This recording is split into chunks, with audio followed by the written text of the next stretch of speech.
Ladies and gentlemen, mesdames and messieurs, welcome to a brand new Friend or Fed, the show that makes you question your priors.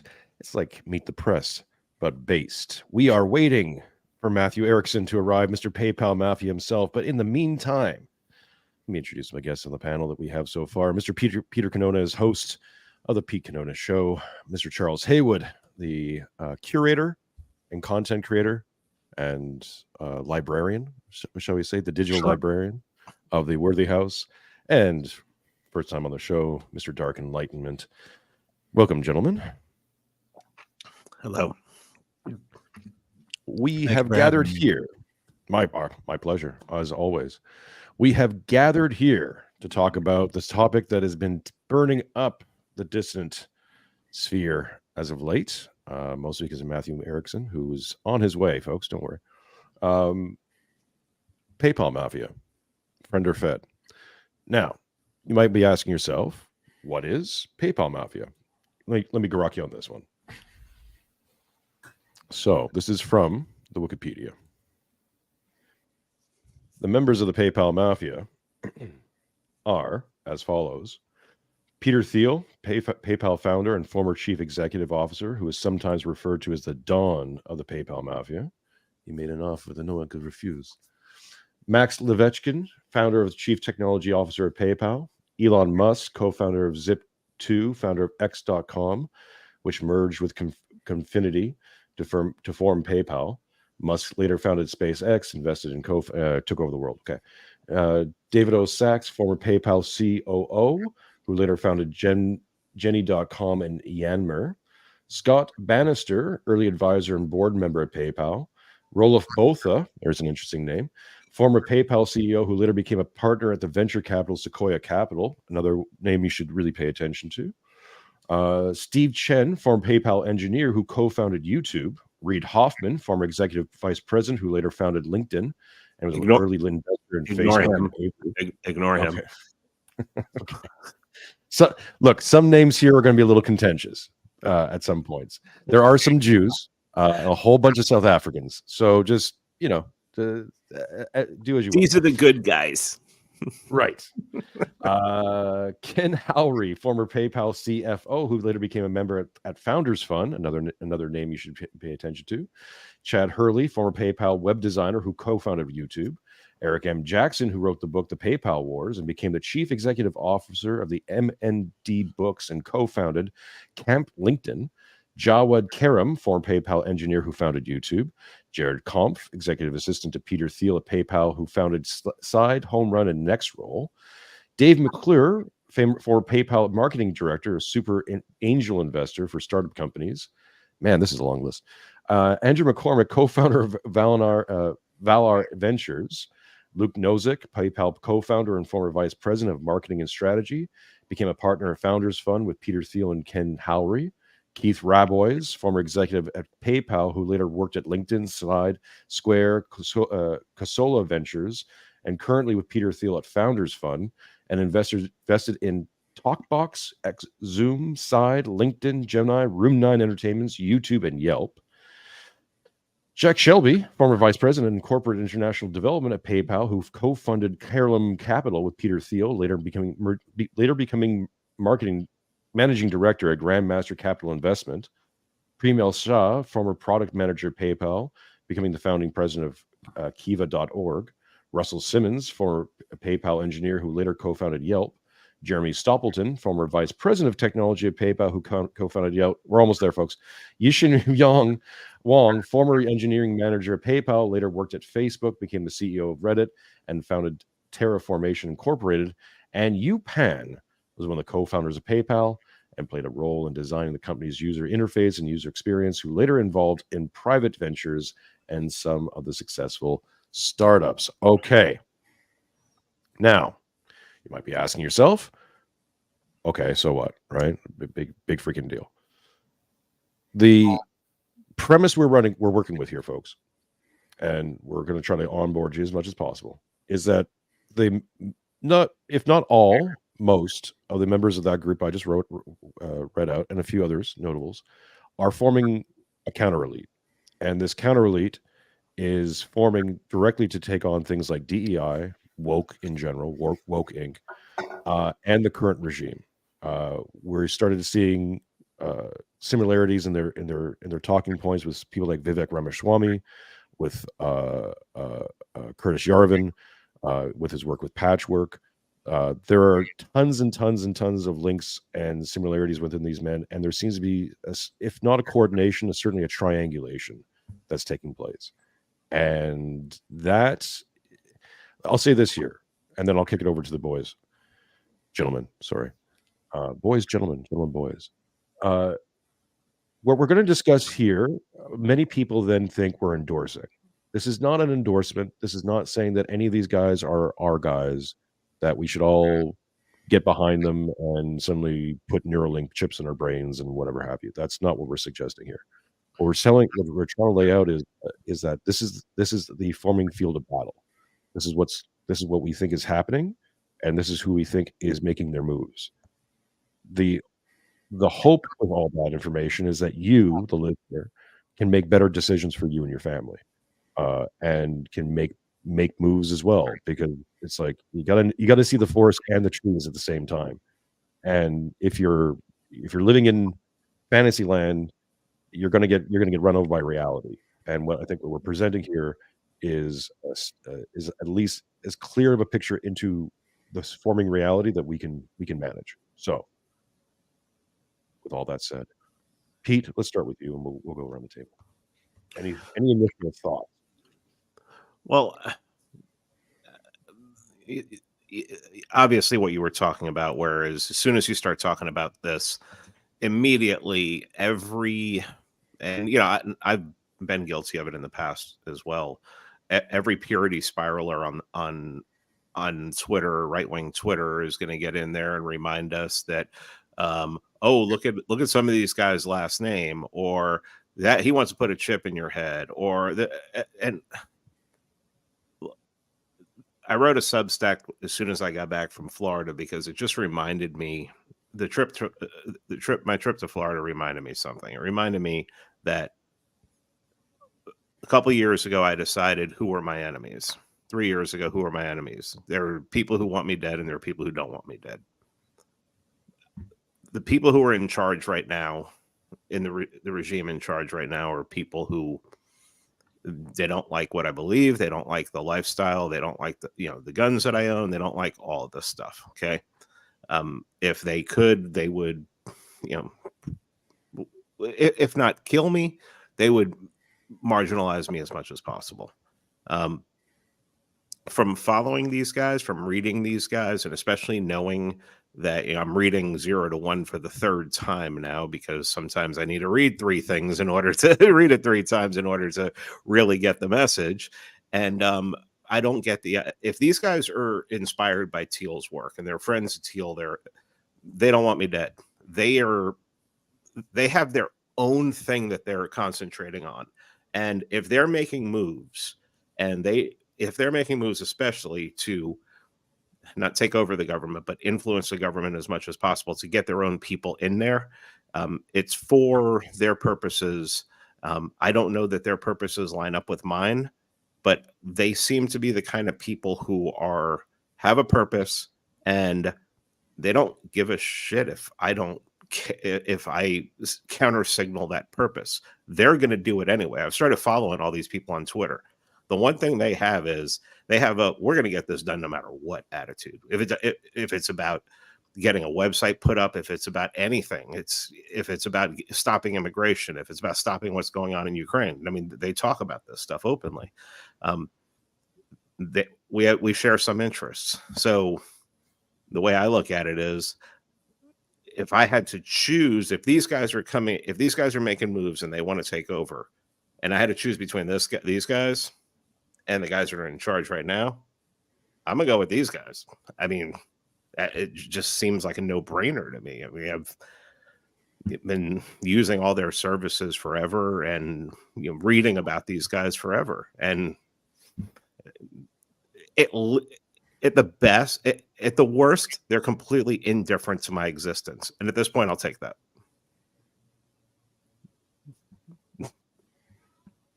Well said. Dark Enlightenment, if you're there, any initial thoughts? comments? Well, I get the people who are upset.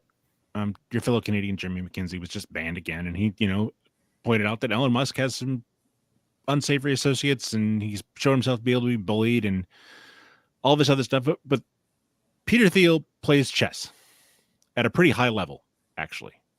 And if you read about him much, it comes out that he's a chess player. And smart chess players think not one move ahead or two moves ahead, but several moves ahead. And right now, the regime is very desperate, very ineffectual. Obviously, they just threw a guy from the Blaze in jail, right? They're not just going after, it's horrible when they go after someone like Rob Rondeau or Thomas Rousseau or anything, but Thomas Rousseau and Rob Rondeau were dissidents. When they go after like Glenn Beck's people and throw them in jail for J6 stuff, that they're in difficulty. Let me say that. And so when these guys are doing these things that might seem like they're compromising with the regime, you don't know. You're not in the room with Peter Thiel, with Elon Musk, or whomever else it might be. And one thing that I can say about these guys that's for sure true, because Elon Musk has done literal rocket science, is they care about competence. And as the transportation guy who cares about, infrastructure and stuff, there's a whole lot of things that got to work a lot or all the time. And it requires a lot of competence to make sure that your electricity get delivered and your water doesn't kill you and your roads stay usable and all kinds of other things. And I will take a regime that just makes the trains run on time, that doesn't necessarily agree with me, as opposed to one that hates me and wants my train to crash because the pilot or the train engineer is the wrong color, or would prefer my train crash rather than, because the train engineer has to be a certain color. So we'll see. I'm cautiously I'm cautiously optimistic about these guys, but we'll see. Mr. Matthew Erickson has finally joined the chat. I was getting a little bit nervous. I was like, God damn it. You build a show all around Matt, and then he does an Erickson in like 20 minutes late. It's all right. Time zone stuff. Thank you, Matt, for getting here. Mr. Charles Haywood. Well, I don't have a ton to add. I certainly agree with the two foregoing sets of comments. I'm fundamentally a Musk maximalist. In fact, I wrote a piece earlier this week on it. I don't really care what Yu Shan is doing now. I mean, who's Yu Shan anyway? I mean, maybe he's a nice guy and he pets puppies and what have you, but he's not really relevant to this discussion. So the PayPal Mafia, I think, is a little bit of a misnomer, because what we're really talking about is Musk and Thiel, and who are not, as far as I know, maybe they have a super secret bat phone when they talk 6 hours a day. But as far as I know, they're not coordinating anything. Nor do I think. I'm not a big believer in the necessary rise of a counter elite for the destruction of the current elite. In fact, I'm an anti-believer in that. I do think these people are the potential formation of the future counter elite, but it's not like they need to form an elite and then take action. They need to rise as the regime falls. And Musk is the key element there. Thiel is certainly the chess player and so on. He probably has more connections than I think might be desirable to some of the deep state, and those things are really opaque to me. But my point about Musk is, and I wrote about this at greater length, but the basic point is very simple, which is that you're Musk, you're the most money of any person in the world. You have certain goals for your life. You have 20 years maybe to achieve those goals. It is indisputable that a guy like that will reach the conclusion, and he can never reach those goals under the current regime. Therefore, he will have to end the current regime, QED. Mr. Matthew Erickson, this is essentially your show. I was thinking about this. This show could almost serve as an ad for the King Pill Discord, where basically this whole everything kind of percolated up and out of. So the floor is yours, sir. Any initial thoughts? And I know you've been talking about this quite a bit on different shows. So give us your best streamlined intro package PayPal Mafia pill that you get.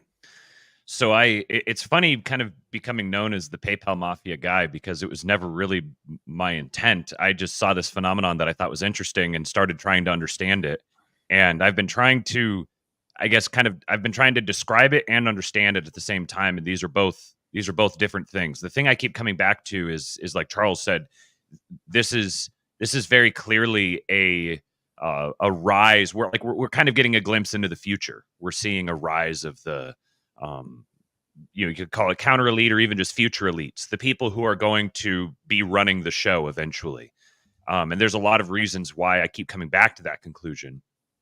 But I do want to add on to the clarification that you gave at the beginning, that this is not a, at least my perception of it, and I would actually argue explicitly against the idea of any type of direct coordination. This isn't secrecy in dark rooms. In fact, multiple different people who you might categorize as part of the PayPal Mafia, or really more broadly, it's like a Silicon Valley technocrat movement that's happening, where they've watched what's happened over the past couple of decades, and a lot of them, I think, are still. Many of them are Generation X, and a lot of them are.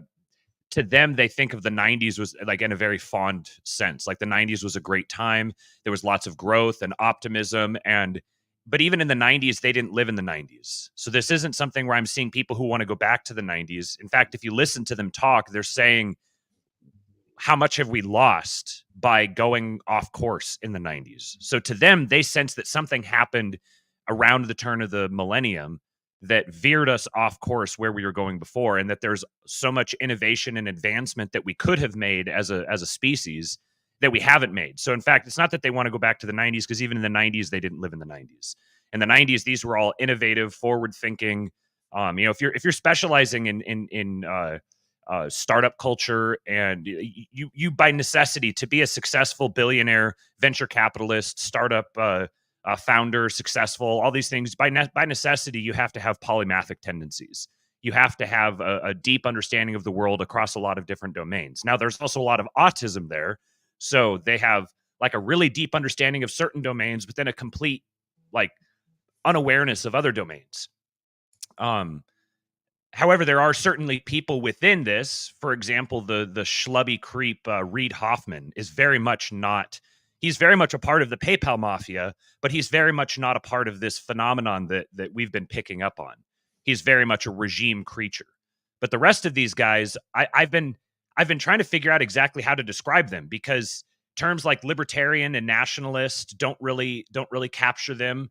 Americanist is kind of the closest thing that I've come across so far, but I think we're actually seeing the formation almost of a new political ideology, like a new way of approaching politics that sort of synthesizes. There's some Straussianism there. There's some there's a little bit of Schmittianism. There's a bunch of different strains of thought that have kind of led them to this point. But the way that they see the world is right now, we're ill-equipped to handle the set of crises that are coming down the line. And there's a lot of crises coming from a lot of different directions that are going to require extreme competence to manage.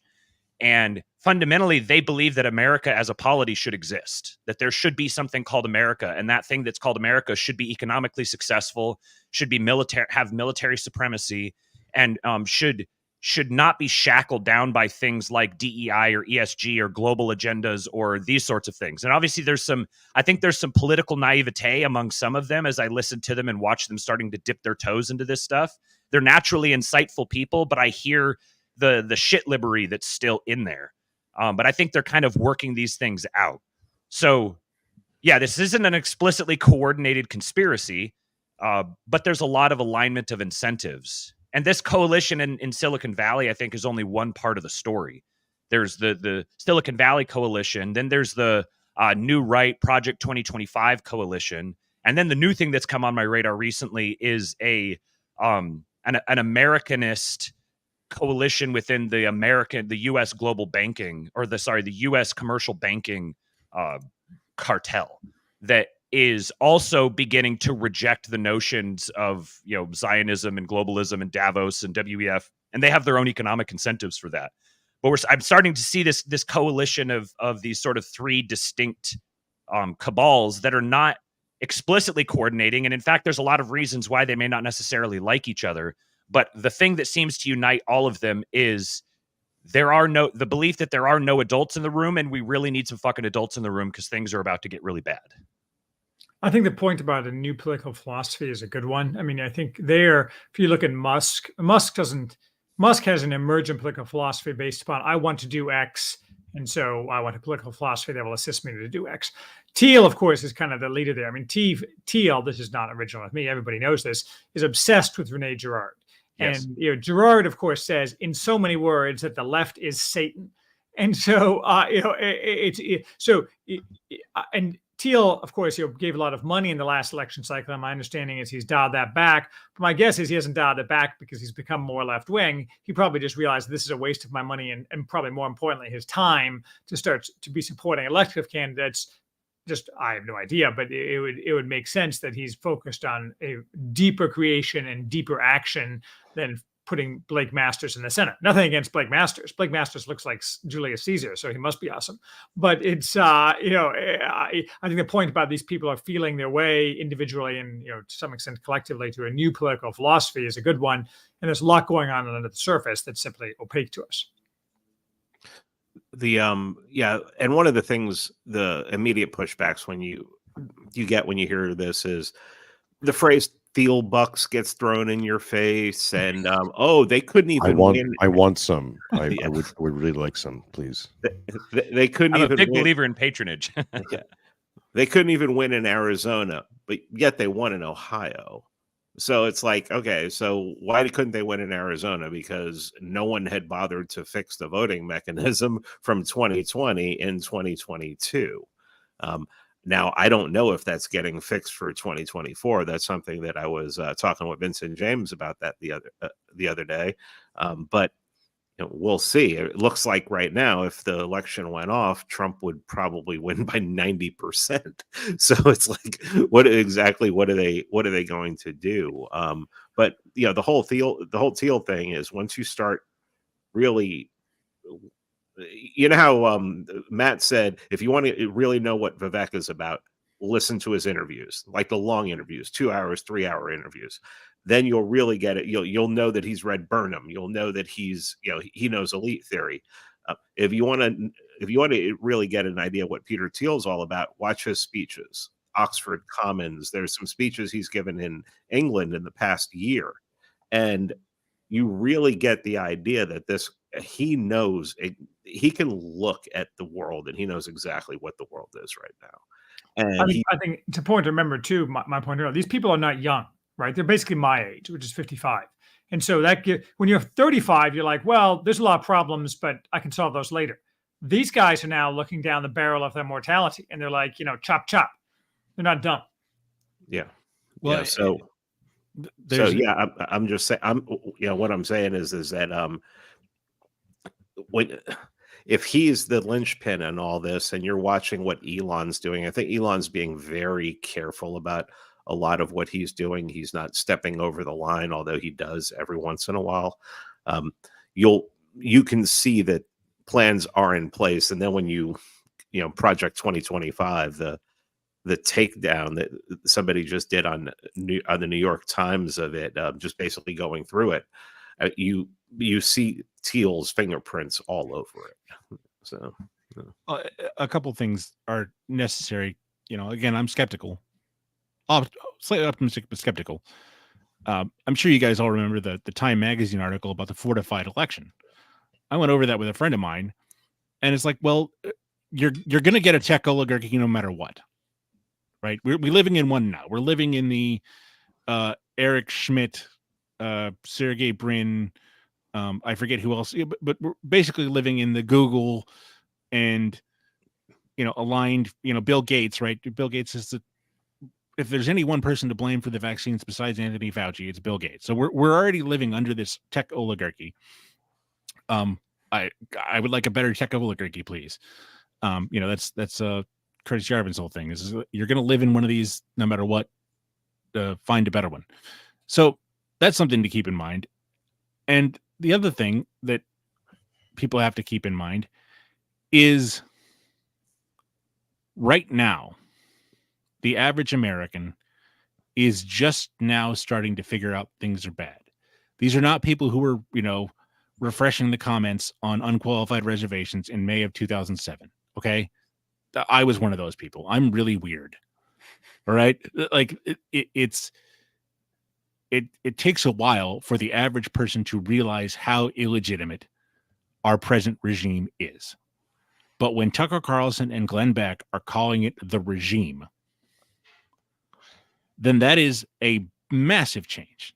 Now, I mean, I'm who I am. If anyone's familiar with me, I don't mince words very often, and I've on the furthest bleeding edge of what is acceptable discourse, and I blew past it on a rocket ship. So I'm not shy about expressing outre opinions. But Peter Thiel, Elon Musk, these are guys that understand the stakes in a way that nobody who's presently in politics seems to. Maybe Thomas Massey, maybe a couple members of the House. Carrie Lakel makes noise occasionally, but she's not actually in power. She's in politics, but not in power, right? This is vitally important that we have serious grown-up people dealing with issues. Never forget, the Vice just shut down. And Peter Thiel is the one responsible for the destruction of Gawker.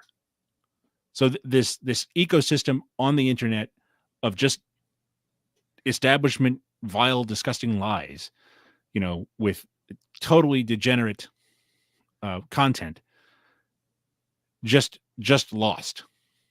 And so more and more of the regime system, things like Vice, things like Gawker, these things are going to go away. The New York Times, the LA Times, these are all going away. And I think these guys are putting themselves in a position to replace that. And that is an unequivocally good thing. Part of what you were saying there at the beginning was the people starting to come around to the fact that there's a crisis, that things are happening right now. And I think I'll make it clear. I've said this before. This is entirely speculation. This is just me noticing that there's some pins on the board and you could connect them in this way and it makes an interesting shape. The election fortification was prominently reported as being largely a consequence of $400 million from Mark Zuckerberg. And Mark Zuckerberg has a long-term, very close relationship with Peter Thiel. Thiel was the first person to invest in Facebook when Zuckerberg was a sophomore at Harvard. So imagine being a sophomore kid and you have this startup where people can look at hot chicks online, and some guy comes and gives you $500,000 and then participates as you become one of the richest people in the world building that. By necessity, you're going to have a close relationship together. You're going to have a lot of trust with one another. And Jason was the one who reminded me of this, that Curtis Yarvin in 2020 was going around the podcast sphere saying that the best thing that could happen would be a Joe Biden election, because this is what would really reveal to people the state of the regime. Having this clear dementia patient doddering around on the stage, it's very obvious that he's not the one running the show. It's like Trump's election. It's another move in the direction of pulling the regime's immune system out into view. So just kind of connecting some of these dots, if what we're supposing that there's a move being made now to use Trump as a vehicle to essentially reestablish competence among the governing structures, having Trump under indictment, having 4 years of Joe Biden revealing to everyone being a massive stain on the country to the perception of people who really care about that. And there's a lot of very important, very powerful people who very much care about the global perception of the United States. All of these things all are working very much in the direction of those sorts of ends. Trump is easier to control because he's really being confronted with a Rubicon type of moment where it's either you're going to go to jail or you're going to be president, and that's quite a range. And so he has an incentive to cooperate and work with people and be maybe more clear-headed about the situation that he's in. I don't think Trump's the actual real decision maker in a lot of these things. I think it's pretty obvious he's being driven. But if that is the case, now I know that there was also reports that Peter Thiel was very upset about all of this, and there was a big, like, he and Zuckerberg had a falling out and all that. A lot of that, perhaps it's true, perhaps it's performative. I don't know. I don't really know how Machiavellian to dig into this. How Machiavellian my lens should be when I'm evaluating some of these guys. But Peter Thiel is, of all of them, if one of them is particularly Machiavellian, it's obviously going to be Thiel. And you can see the move that Zuckerberg has made since then. He's starting, training Brazilian jiu-jitsu, going over to Japan and doing like glass blowing, and he looks like a fruitcake hammering on the glass. But these are, and then he's getting into like regenerative farming with cattle, like Wagyu beef, and these are not the actions of a blue-pilled shitlib person. These are the actions of someone who's got a pretty good understanding of what's going on right now. Well, is he giving the money this time around or not?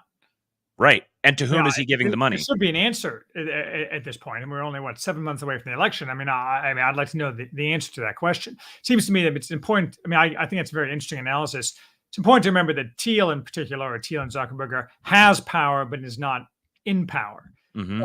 I kind of discount the idea that somehow they might be happy with the Trump presidency in the normal course. That is, the regime is weakened. Trump is so undisciplined that he can be led around by the nose. But the fact is, the people who do have power are left ideologues. So therefore, they will never tolerate a Trump presidency. It doesn't matter whether Thiel thinks that that's his route to being able to rework the system in a direction that's more favorable to him. There's just the amount of people who have power now, from top to bottom, including like the foot soldiers and the mid-level, the Wynants on Zoloft, and all these people are 150% committed to leftist power and using total maximum violence if it's threatened in any way. So, I mean, Thiel may think he's going to get a turn, but he'll either get a complete breaking or he'll get nothing. I'm actually not completely convinced yet that Thiel is fully on board the Trump 2025 or Trump 2024, I suppose, angle. 2025. He loses the election when he comes back at the head of an army. Yeah. I still, when I first started digging into all of this, I actually was under the impression that the perspective of these sort of guys would be similar to Yarvin's in 2020, that we haven't gone far enough. The crisis isn't deep enough. That the people are not ready. There's still, if you have a whole bunch of people who are all fighting over these institutions and they see these institutions as really valuable and like the fundamental foundational pillars of society, then the cost of acquiring those institutions is much higher. But if those institutions have been completely discredited and people have lost faith in them, they no longer see them as legitimate or functional in their current state, then the cost to acquire them is lower. So I'm probably still 50-50 on whether or not Thiel himself has thrown his lot in on one side or the other. He's famously said he's not going to be giving Trump any more money, and there was actually a pretty they had it out over the phone. Trump was not happy to hear that Thiel was not going to be endorsing him and contributing to him again. So yeah, I'm still obviously, I would prefer to see this coalition move together and step in and take over and slash the federal bureaucracies, yada yada yada. But at the same time, I also have this sense that we haven't bottomed out far enough. People haven't. There hasn't been sufficient crisis, and I mean, I could be looking at this a year from now and saying, why did I ever say that out loud? But there hasn't been sufficient crisis to create like the generational genetic memory of we don't want to go there, that actually moves a society away from the sorts of behaviors that breed the sorts of crises that we have now. Yeah.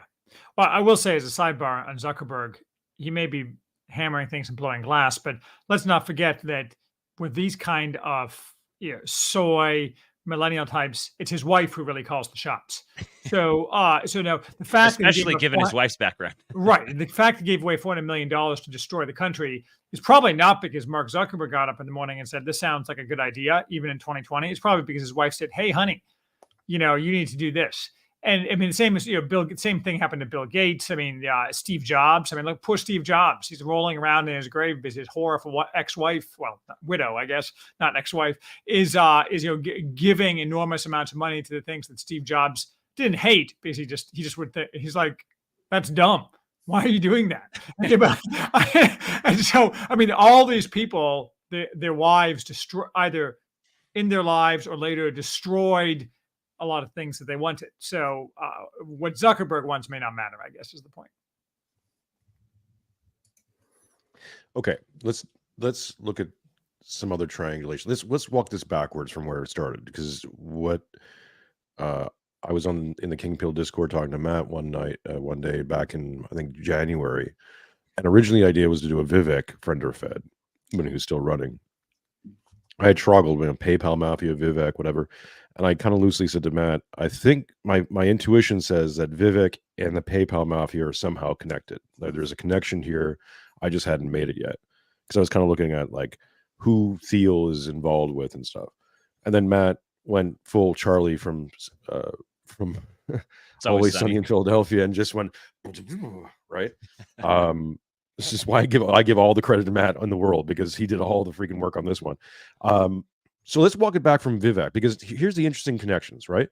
Vivek starts coming out on various talk shows or podcasts, starts talking about the managerial class, which is a signal back to Burnham, which is a signal back to Yarvin. Then we started looking at his connections, and he's connected to almost all the Thiel guys, even back to his pharmaceutical days.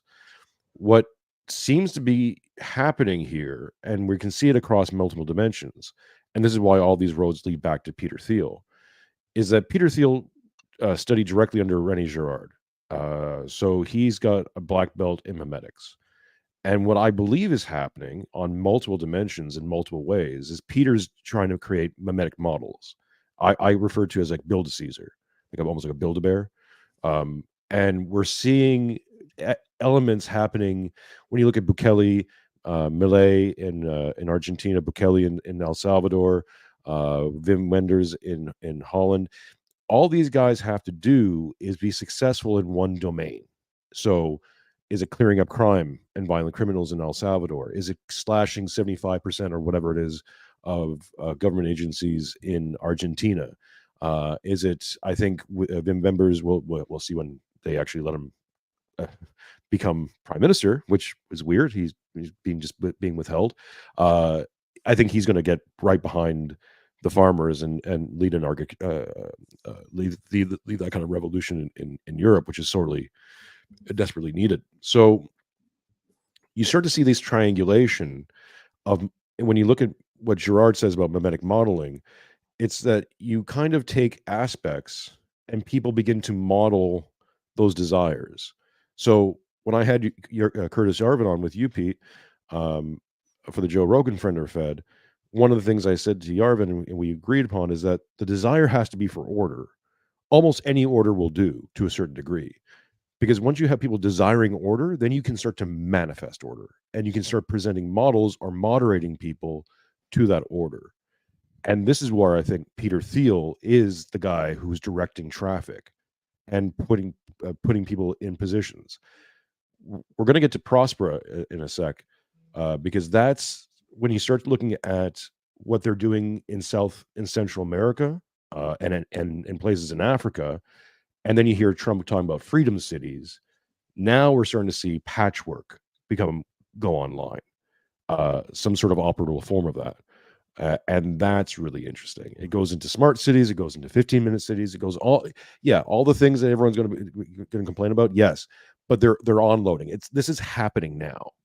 So you can either be in denial of it, or you can understand it and start to make plans for it. Because I think it's going to be happening in a town or a city near you very soon. Any thoughts on that in general? So the 15-minute cities, I've fortunately got to jump here pretty soon, but I'll just speak to the 15-minute cities because that's kind of my bailiwick. So the 15-minute cities thing, it's a both and thing, right? Like, so on the one hand, everyone who's complaining about this being a totalitarian nightmare is absolutely correct. You know, if like you consumed excessive oxygen today by exercising, your smartphone says that you did something too much, so we're gonna That's never dock going you. to happen. Don't worry about it. Anyway, those people should be worried about that. But the 15-minute cities living in a real community thing is absolutely necessary because the municipal and state governments cannot print money, and they are all bankrupt, all of them. And your roads are not going to work. There will not be streetlights. There will not be fire departments for America's vast suburbs because they just won't be able to afford it. And I've talked about this a lot on elsewhere. I think Pete and I have talked about this on his program. Some kind of way to build a community that people can actually live in is going to be necessary for the latter half of the 21st century. The one we have now is just not going to function. And there's numerous reasons for that. If you want to talk about it some other time, Jason, I will. But the recognizing that there's a problem, right? The AA, the first step, right, is recognizing that you got a problem. And these guys, whatever faults you might give to Peter Thiel, I know his proclivities in the bedroom were pretty disgusting, and Elon Musk's personal life is a mess, and Donald Trump's personal life is an even bigger mess, and we can make all kinds of criticisms all day long. But at least they recognize there's a problem, and that would be the one optimistic take I would have, is that these guys actually understand that there's a problem and that they got to do something about it. Unlike, say, the folks at Sean, what's his name over at Vice, right? The guy who was given billions of dollars for this completely useless property, who just thought that we could do endless, like, so-and-so weird minority drug plus weird sexual practice, build an article type things. That person is deeply destructive to society, and Peter Thiel is not. So, Well, not yet, anyways. And I think that's the important thing, is we can only view what they're doing now. Future Peter Thiel or future Elon Musk or whatever that I'm not worried about. We can speculate, but it's just wild speculation. Like, we have enough problems in 2024 at our feet, rather than starting to worry about what Emperor Elon might do in 2036. It's just like, you gotta maintain some sort of focus and context. Dark, I know you have to go. Thank you so much for coming in. I have to go as well, gentlemen. All right, Charles. It is a great pleasure, and have a good weekend. My pleasure, man. Anytime. Take care, gentlemen. We have Tommy Salmons possibly coming in as well. All right, boys. Hang on a second. Let's do this. Ooh. And then there was 3. Okay. Where are we at? Matt, any? So I came across a couple of very interesting videos that I watched today. One of them was, both of them were by Michael Millerman, who's known for his Dugan Scholarship. And one of them was a live reading of a piece written in Time magazine by Alex Karp, the CEO and co-founder of Palantir, who is a self-described socialist Jew. And then the other one was written, it's Peter Thiel's The Straussian Moment, which is a very, very interesting read. Someone in my replies on Twitter was saying Peter Thiel's a Straussian, and he's not. Like, if you read The Straussian Moment, he's agreeing with Strauss to a certain point and then disagreeing beyond that point. There's an interesting overlap here between Straussianism and neoconservatism, where neoconservatives were influenced by Strauss, but I don't think Strauss would consider himself a neoconservative if he was alive today, given what neoconservatives are now. But the first one, the Time magazine piece by Alex Karp, it's called "Silicon Valley Has a Harvard Problem," and it's a little Straussian in the way it's written, where he's not necessarily hitting the nail directly on the head. But there's one part here I wanted to pick out, because I think this really captures the spirit that is uniting a lot of these guys who are looking at this, where they're still viewing the world from a liberal frame, but they're beginning to become kind of self-aware about the limitations of that liberal frame. And they're genuinely sincere, decent people who aren't they're not ideologically beholden to these like self-terminating societal viruses that are taking over the Davos crowd. So this is what he wrote. He said, while our collective focus has been trained on the nation's most elite educational institutions, Silicon Valley and the technology companies that now control vast swaths of the global economy may soon be facing a similar reckoning. The leaders of Silicon Valley, who have constructed technical empires that structure and shape our lives, were for the most part raised in a contemporary culture deeply skeptical of substance and authentic belief. The principal sin for this cohort is to offend. A certain pragmatism and insensitivity to calculation has been lost on them. This emerging technological class, the masters of this new universe that we inhabit, willingly or otherwise, often points to software and artificial intelligence as our salvation. They believe, to be sure, but principally in themselves and in the power of their creations, stopping short of entering into a discourse with the most significant questions of our time, including the broader project of the nation and its reason for being. They're building, but we should ask for what purpose and why. The risk is that we have enabled a new class of technological leadership whose capacity for forming its own authentic beliefs about the world has been severely diminished. Competency crisis. And that absence leaves them vulnerable to becoming instruments for the plans and designs of others. An entire generation is at risk of being deprived of the opportunity to think critically about the world or its place in it. It is this productization of the American mind, in addition to its closing, that we must guard against. A significant subset of Silicon Valley undoubtedly scorns the masses for their guns and religion, but that subset itself clings to something, a thin and meager secular ideology that masquerades as thought. That is scathing. As scathing as I think a socialist, atheist Jew could possibly be with respect to what would ostensibly be his class cohort. And this is, I'm trying to create, like, figure out, like I said, I think this is like a new ideology, a new political ideology that's forming. It's not liberal and it's not anti-liberal. It's anti-crisis. It's anti-crisis pro-civilization. Yeah, and they're taking liberal priors, but then they're challenging those liberal priors and recognizing, I mean, it's the age-old dilemma of Athens versus Jerusalem. It's coming back up again. Neither one has. It turns out if you dive into one, then you provoke the other, and if you dive into the other, then you provoke the one. And this is the thing that's coming back up again. And I think I'm trying to find the single threads that unite these disparate groups.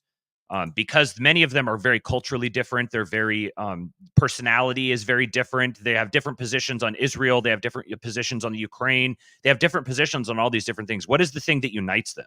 And I think the thing that unites them is the recognition of the necessity and the eventuality of something like nationhood and the things that go with that, and necessarily needing to believe in and act for the sake of something greater than oneself. Civilization. Yeah. Yes. Yeah, Pete. I mean, that's what I'm reading through the book now. Just the first episode just released, 0 to 1, and that's what he's talking about, right? He's talking about trying to save civilization. The civilization's going to die, and unless one party's talking about climate change, and he's not. When you look at climate change from a certain perspective of, like, say, the Green New Deal. What is the Green New Deal model for to solve the problem of climate change? It's to go 1 to N. It's globalism, 100% globalism. You're not trying to actually use technology to solve the problem. And I think that's what he's talking about. When you see one of these guys, especially Thiel, talk about, like, okay, climate change, what's the problem? And he specifically, it talks about pollution and industry, things like that. It's like, well, how do we solve this problem? Well, we have to solve this problem using technology. I was coming out of Florida the other day, and I just gotten into Georgia, and on the right-hand side, I saw it from there. It's an old foundry. And it's like yellow. It's like caterpillar yellow. If you know what Caterpillar yellow is, Mhm. yeah. And I saw it in the distance, and we got up on it, and my wife saw it, and she was like, "Oh man, that's just so bad." And I said, "Here's the thing about that is that doesn't have to exist in its current form. Nobody has just figured out a better way to do whatever that foundry does. I don't even know what that foundry does. Whatever the best way to to do that, it needs to be redone. It needs to be replaced. Everything now, including government, including the way this government runs, is an anachronism. The reason it doesn't run well is not only because the people who run it suck, but because it just can't function well because Mhm. it's obsolete. And when you have people in there who are used to running obsolete equipment, even if they aren't malicious, they're going to come across as incompetent. And the only way to solve this competence problem is you need to have new thinking. And it's the same, it's like, okay, well, should we still be riding should we still be riding, horse-drawn buggies? No, cars came along. It made it better. Well, what happened to the buggy operators? Well, they got put out of business. It's like, I mean, some things going into the future, some people are going to lose their jobs. Some people are going to there will be whole industries that are replaced, but it has to happen. Everything you're seeing, when people say the competency crisis, all I hear is an outdated system that no one can run. So, I mean, and why, match that up with people who aren't being trained to, or basically untrainable, don't even have the ability to be trained to do these things. And even if they did, they'd probably instinctively see them for what they are. You need something new. I mean, we need guys who are thinking like this, guys who think along the lines of this way. This is exactly what we need because all of these problems are going to be solved with new technology. And it's the only way it's going to happen. Is that why we haven't gone to the moon again? Well, I talked to No, Tom they- Luongo. I actually talked to Tom Luongo about that the other night, and I told our friend Mark Claire to do an episode with him on this because he says we went to the moon once, but we didn't have to go back because they only went up there to answer one question and it got answered. I won't get into that right now because it will take over the whole show. I'm gonna have to go listen to that now. Well, this was a private conversation that I had. Oh, okay. That's why I was Okay. telling Mark, I'm like, you got to get him on to talk about this. It'll blow everybody's fucking mind. Yeah, and so I'm going to be sending you a text as soon as we're done here, Pete. On the subject of the environmentalism thing and technology, I remember one of the things that I'm just going to have to kind of paraphrase. I don't remember exactly, but when he was at Oxford and he gave a speech, he was talking about this and he referred to the fact that there's people who will talk about wanting there's people who will talk about wanting technological solutions and they're all about technology and technology is going to save everything. And then he says, like, so what about like nuclear? There's very clearly certain technologies that are just not allowed to be explored. So in actuality, he says, like, basically, I'm the technological maximalist here, but I want the freedom. We need to have the absolute freedom to innovate and search and discover these technologies. And that freedom is being inhibited, not freedom in a libertarian sense, but in like the societal sense, having the I don't even want to use the L word, having the ability to actually do this sort of innovation, being at liberty to, so I guess you would say, to be able to do this sort of technological innovation and not have it be distorted by political agendas that are questionably rational. So that when you talk about them being like transhumanist, certainly some of them are absolutely transhumanist, but one of the key pushbacks that they seem to have against the existing regime is its fundamental anti-humanity. So their complaint about the regime is how anti-human it is. They're pro-natalist. They're the people who are pushing back on the regime are very pro-natalist. And they also want this unlimited, like the effective accelerationism. They want the ability to continue innovating and continue growing and developing technology to account for the changes and the growth that happens. So this is why I haven't been able to fully categorize them as just like a branch of transhumanism, because there's something that's contained within transhumanism, as we usually think about it, as being like a contempt for humanity. It's like humanity is imperfect and needs to be transcended through transhumanism. And these people definitely subscribe to a lot of the tenets of transhumanism, yet they're also very pro-human, very pro-natal. So it's like they this is why I just keep coming back to, I think there's some kind of a new political ideology that's developing, that's some kind of weird synthesis of different opposites. Well, since we do have Dugan on the panel now, we can kick that over because Dugan is working on that as well.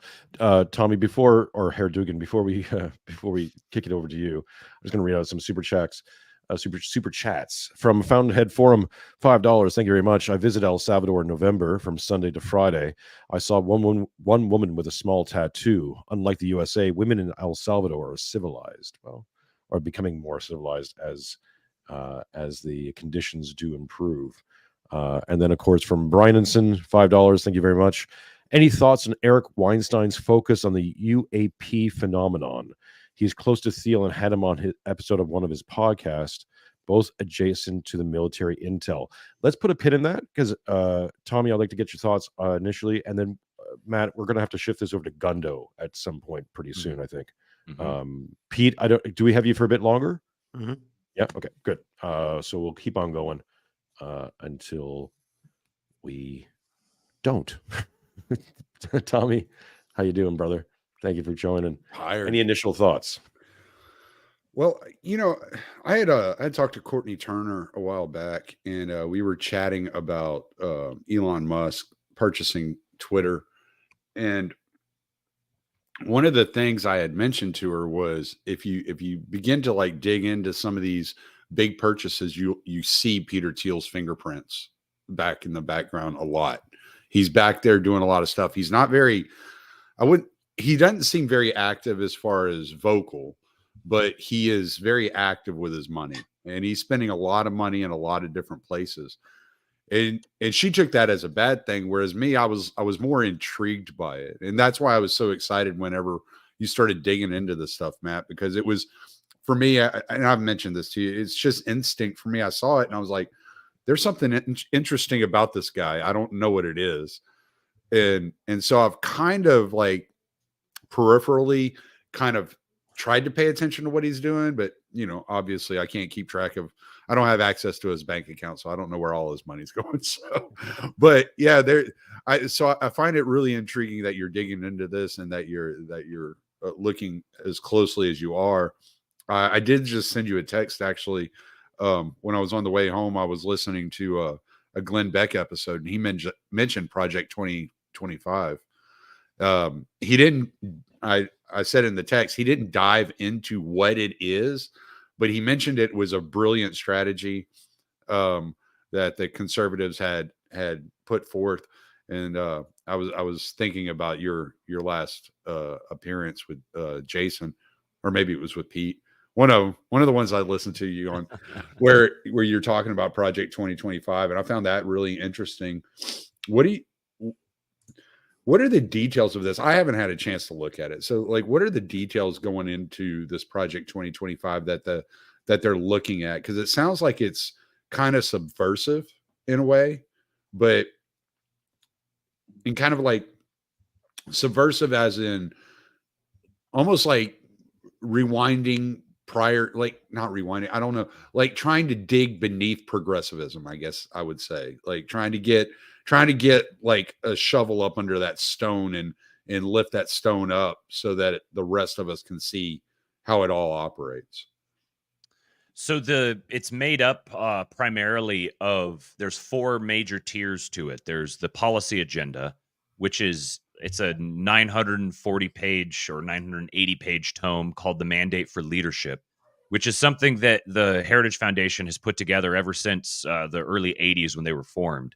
They actually put together this mandate for leadership, and they delivered it to Ronald Reagan, and then Reagan implemented 70% of it or something like that. And they credit this to some of the economic revival and everything that happened with Reagan. Now, obviously, that's not necessarily a retelling of events that I would necessarily endorse, but this is their approach now. They put together this mandate for leadership. Now, it's something that they've done every presidential administration. The idea is essentially when you get a Republican or a conservative president into office, then he's going to have this policy manual prepared that lays out, delineates. I mean, we're talking every single policy you could think of, every single administrative office within the government, every single, it covers basic everything. It's like almost 1,000 pages. And the thing that is different now is the other three of the four planks. They have the personnel. This is just straight from their website. They have the presidential personnel database. Want to be considered for positions in a presidential administration? Submit your resume today to be included in the personnel database. Then they have what they're calling the Presidential Administration Academy, preparing political appointees to be ready on day one. We have some friends of ours who are actually going through this training, and it's extensive. It's like collegiate level training on realpolitik from a conservative perspective.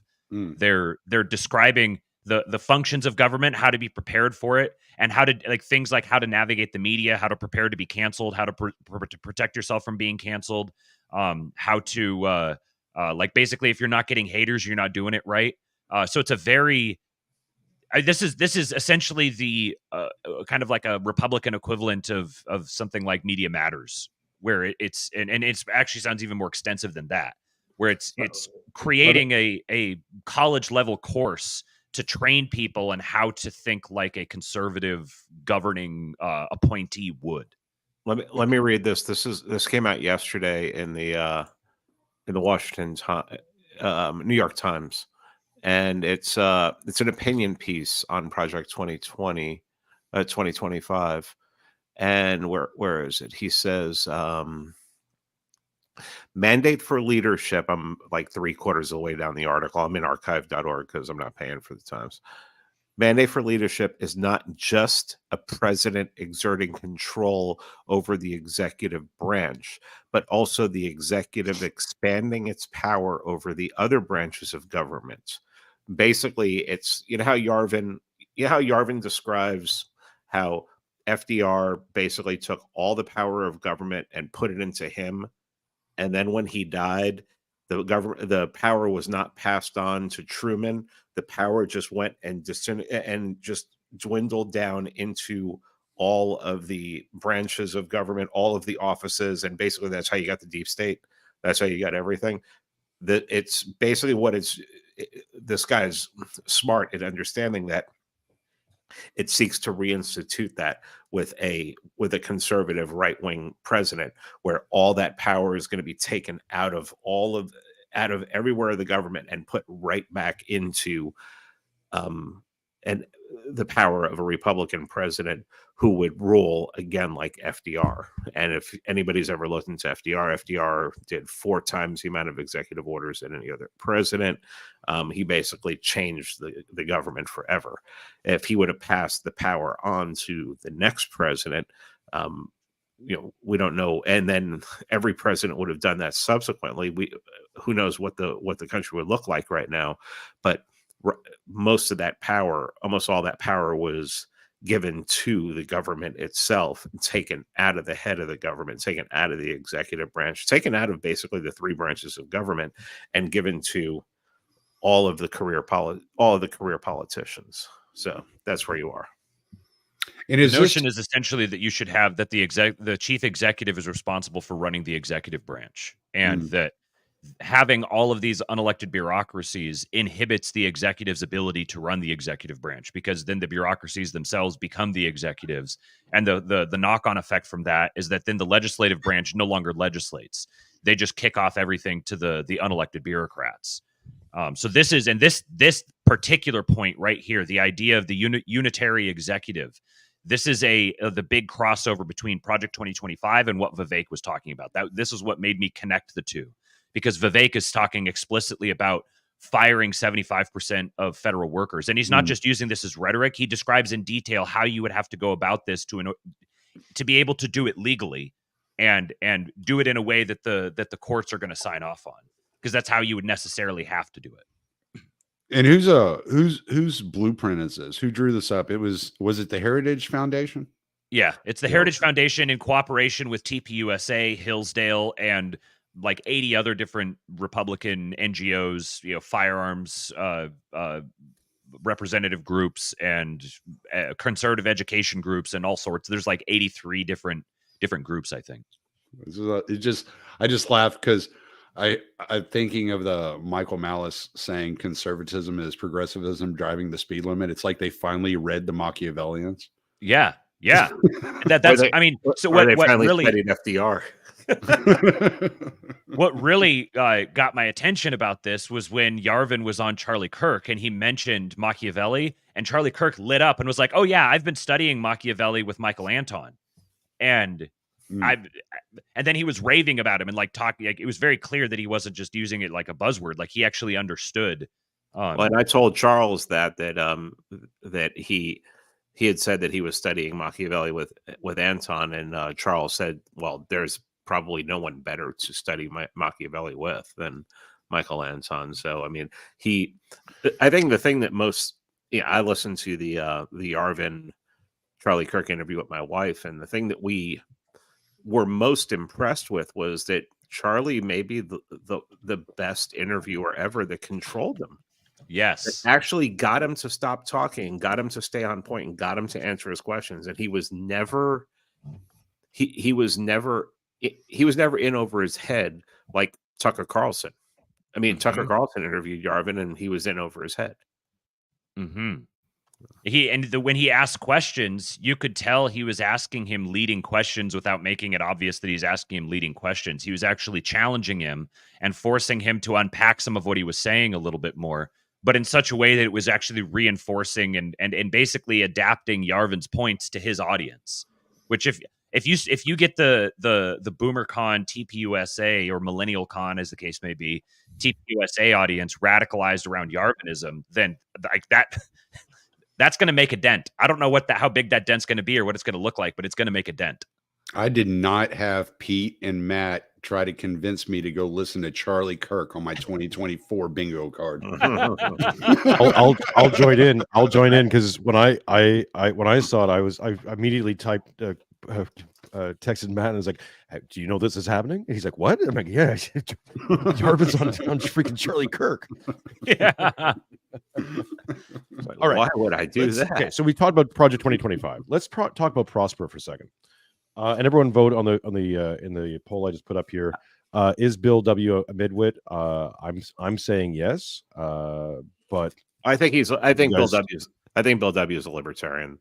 That's about it. It's quite possible. But let's all slow clap Bill, because Bill's a very smart boy. He said he pulled back this conversation to the Greeks. The Greeks were talking about this. Did he go all the way to Aristotle? Yeah. Oh my goodness. Because that's relevant. I beat him to it. I already said Athens versus Jerusalem. It's not like I just wrote a Substack a couple weeks ago reviewing Aristotle's Politics. Feel like I might not even have known who Aristotle was today. Before today. Dead Greeks and dead, he's just replaced dead Greeks for dead Jews, and you have a libertarian. That's basically it. It's just... My favorite fact about Aristotle was that he thought if a child was born a woman, he thought it was a birth defect. Yeah.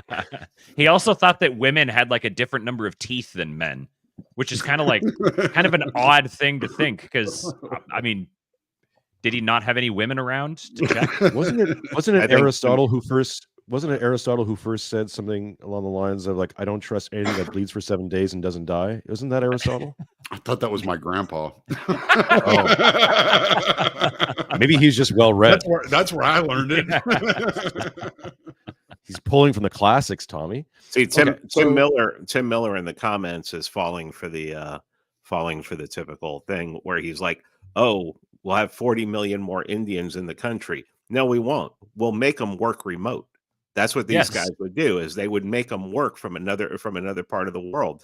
These guys are against they are for skilled immigration, but they're not talking about just bringing 40 million Indians in here. They're also these are the kind of people who would rather pay for call centers in another country.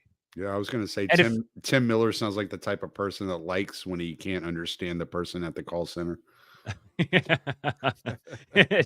I'm being notion- culturally enriched. I get right what now. he says, but see, his first comment, he says, I don't find the thesis regarding how influential these people are very convincing. Even if it were true, I don't want them in power. See, there you are. I understand that, not being convincing. I get it. But then you put your own, opinion in there. This isn't about your opinion. This is about what's happening.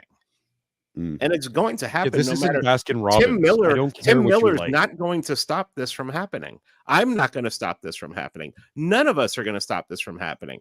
The fact is, when it happens, where have you positioned yourself? That's all that matters. Yeah. Are you in a position to maximize the change, whether the change is dramatic and complete regime restructuring in the next, let's say 5-10 years, or whether it's more gradual and happening in other parts of the world where you might look at it and go, hey, all of a sudden Honduras, here's our segue into Prospera. That was a very professional segue. Build new cities, maximize human prosperity. If you start seeing this happening in Honduras, and you start seeing other buildups like this happening all over Africa and other parts of the world, and possibly happening in the United States, if Donald Trump has already talked about freedom cities. Can you imagine the midwittery it would take for someone to believe that Donald Trump is in charge when he's losing his whole fortune and he's going to jail? That is the easiest person in the world to handle. And that is the easiest person in the world to get control of. Look at Churchill. Churchill is one of our most perfect examples from history. The guy was in debt so bad personally that the focus group bailed him out and then said, okay, we want our war. And he gave him his war. Okay, let's see, when you say Vivek, I remember when you said Vivek seems like he's Trump's handler. Anyone who knows Trump and has watched Trump for the last 8 years and thinks that Trump likes Vivek going out there and just basically delivering a better message in a better way before him is insane. Trump would have got rid of him the first day if that was just something that was suggested to him, because Trump has that kind of ego. Glow in the Dark says Donald Trump wasn't in control when he was in the White House with an armed majority in both chambers. Right. Like, it's like these people that complain about Trump, they say, oh, well, he never ran his own administration, but now it's possible that he could be being controlled. He had handlers when he was running for president the first time. Does anybody remember Steve Bannon? Right. Hang on a second. Let's look at this. Just so we get it on record. Here's Trump and Vivek, right? This is from Money Control. It's the day after suspending his. This is the day after Vivek suspended his electoral run. Shows up with Trump. How? We get rid of that stupid music. How does Look at that body language? Here we go. We can't hear it if you're playing audio. Can you hear it? No. Hang on a second. I almost think it's better without the audio, because you can focus on the body language more, because that's what really sold it to me. Can't hear it. Are we supposed to not be able to hear it? Oh, hang on a second. You got to click that audio button. Yeah, I know. Hang on. And for all of you in the chat, like and subscribe. That's right. Yeah, like, subscribe, send us some super chats. Become a member. Money that comes into us goes out to these fine gentlemen quite often. Tim Miller's apologizing for being a racist. That's okay, Tim. You don't have to apologize for being a racist. Trump. It's already been announced that Jared Kushner won't be in the White House if he wins. He's being handled, and he's not being handled by Indians. He's being handled by a Indian who answers to somebody. And he's an Indian who was born in Cincinnati. A fucking German. He's an Indian who was born in Cincinnati, who went to a Catholic, a Jesuit university, and then went to Ivy League school. There's very little that's actually Indian about Vivek. I think he's still Indian, and I think it's not like he doesn't bring his Indian heritage with him. Obviously, Sure, he does. He talks openly about it. He doesn't hide it either. It's like, yeah. Well, one of the things, one of the most important this things clip for a second while I have it. Okay, go ahead. Sorry, Tommy. Go. Yeah. Yeah, we're still not getting audio, buddy. No, No. I can't do anything about that. It's fine without the audio. Yeah.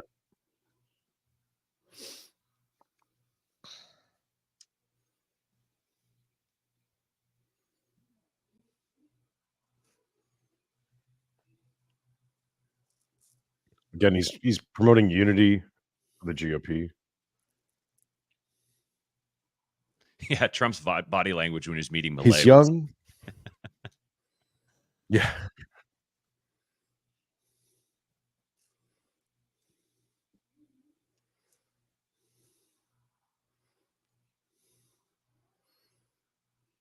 Is this the one where he basically says he's just going to talk for a minute and then Vivek talks for like 5? I think so. Yeah. We won't play the whole thing. Send me You the watch link. Trump Send behind me the link and let me share it. Well, it's okay. Hang on. When you You open get the it general up, idea. when you open it up, it says at the bottom it says share tab audio. No, Did you get that? Yeah, I had that selected. I don't know. Sometimes StreamYard does some weird shit. Doesn't matter. Yeah. The point is his body language is awkward, and the fact that Trump is having this guy who was essentially running as the insurance policy if Trump was withheld from the ballot or died suddenly or was put in jail or something like that, to have him on the stage, just this image alone is telling. Like just 2 days before this, he and Trump, or maybe even the day before this, he and Trump had that little back and forth where Trump finally lashed out at him and called him like a fake and really went after him. And then the next day, Vivek is on stage with him, and then the thing that even really signaled it to me after this was Vivek went to meet with Trump. Actually, he comes out and he tweets, just got out of a meeting with President Trump. He promised me that there will never be a central bank digital currency. And Trump doesn't give a shit. Trump doesn't even know what a central bank digital currency is. So I was like, if I'm Trump and I'm running my own show, and some upstart who is just running against me, who I just had a pissing match with publicly, comes into a private meeting with me and leaves and immediately tweets out to the world what I made, the promises I made to him, that guy's never getting a meeting with me again. And yet a couple hours later, Trump comes out and says, I will never allow a central bank digital currency. And okay, this is a guy who is not running his own show. Even if he was wanting Vivek there, he's not going to want Vivek going out and breaking his news for him. That all of this runs against the idea of Trump's ego and his obsession with Trump, and all. Like Vivek's behavior with respect to him shows very clearly that Trump is not the one running his own show. I feel like I got a little bit of a sneak peek of Vivek because for 3 years I was like totally focused on ESG, and I read his book in like 2020, Woke Inc. And so I was kind of watching him, and then I started seeing him pop up. Like he would come up on Glenn Beck podcast, and he would be on there quite often, and I'd listen to his appearances. And I remember I think it was last year, actually, early last year, Patrick Bet-David had put out a tweet and saying, hey, I want somebody to come on my show and talk ESG. So one of my friends, one of our friends, Kyle Matovic, texted me. He's like, hey, man, Patrick Bet-David's looking for somebody to come on his show and talk ESG. I was like, he's not going to talk to me. He's going to talk to Vivek. And he was like, nah, man. Like, oh shit, dude, we got mind readers in the house. Tim Miller says that Vivek wants to import 50 million Indians. That's his motivation for what he's doing. Dude, Trump needs to hire this guy right away. This guy's going to save Tim Miller on Twitter. I mean, on in YouTube comments, where intellect goes to die, mind you. Any social media comments, any streaming platform comments, just told us exactly what the plan is. It's amazing. It's amazing. Maybe we should change the name of the show to Timcast.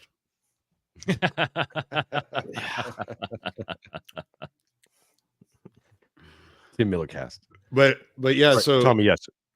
No, this is good because I was actually going to talk to you about ESG, WEF, that whole segment, which you've done an insane amount of work with. And I'm looking because I've also read a lot of the same stuff you did in terms of the Fourth Industrial Revolution.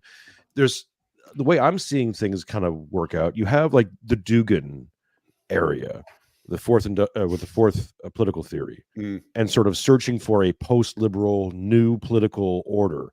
Now, of course, Dugan is only really concentrated on Russia, and he's Russian centric, and he could give a flying fuck about the West, which is actually good. I would prefer more people take a stance like that, saying, yeah, this is just for us. If you can benefit from this, great, do your thing, but fuck off. We're building our civilization. It's a Russian civilization. You either get on board or get the fuck out, right? I find that very refreshing. So you have the Dugan kind of sphere, just to kind of give it a name. You have the WEF, globalists, this kind of thing that's still very 20th century, and they're all dying out. We just had a Rothschild die, who was one of the principal engineers of a lot of all these systems, along with this has been a big year for that. Who was the guy? Who am I thinking here? Engineer in was part of Vietnam, just died. Kissinger. Kissinger, yeah, Kissinger's fingerprints are all over that stuff as well. I mean, Klaus Schwab is basically a disciple of Kissinger, was kind of installed in the WF from Kissinger and that whole group, and McNamara and all those like creepy little individuals. Like, so you have that group, and then you have what we're calling PayPal Mafia, counter elite, technocracy, Silicon Valley, Gundo, and here's a good segue into that. We didn't really spend much time on Prosper, but I would recommend people look into Prosper and look into a lot of these other city building organizations are springing up all over the place, and a lot of that funding comes from Palantir and comes from Peter Thiel. Like, again, all these roads lead back to central figures, and it's getting to the point when you start looking into this, it's like it's impossible to ignore that something is going on here, and something is coordinated, and there's purpose behind it. Peter Thiel is not just throwing money in the political ring behind these candidates for no reason. There's no reason to start building a super city in Honduras, like, and spending billions of dollars in investment money into Honduras of all fucking places. Why? There's a new mimetic model being taken place, not just of people, but of cities and civilization itself. So when we talk about civilizational capital and things like that, this is a formalization of this process that is obviously taking place. So, Tommy, from your perspective with the ESG and your knowledge of Klaus Schwab, maybe hit us with that. Like, where do you see this tension or rivalry kind of working in?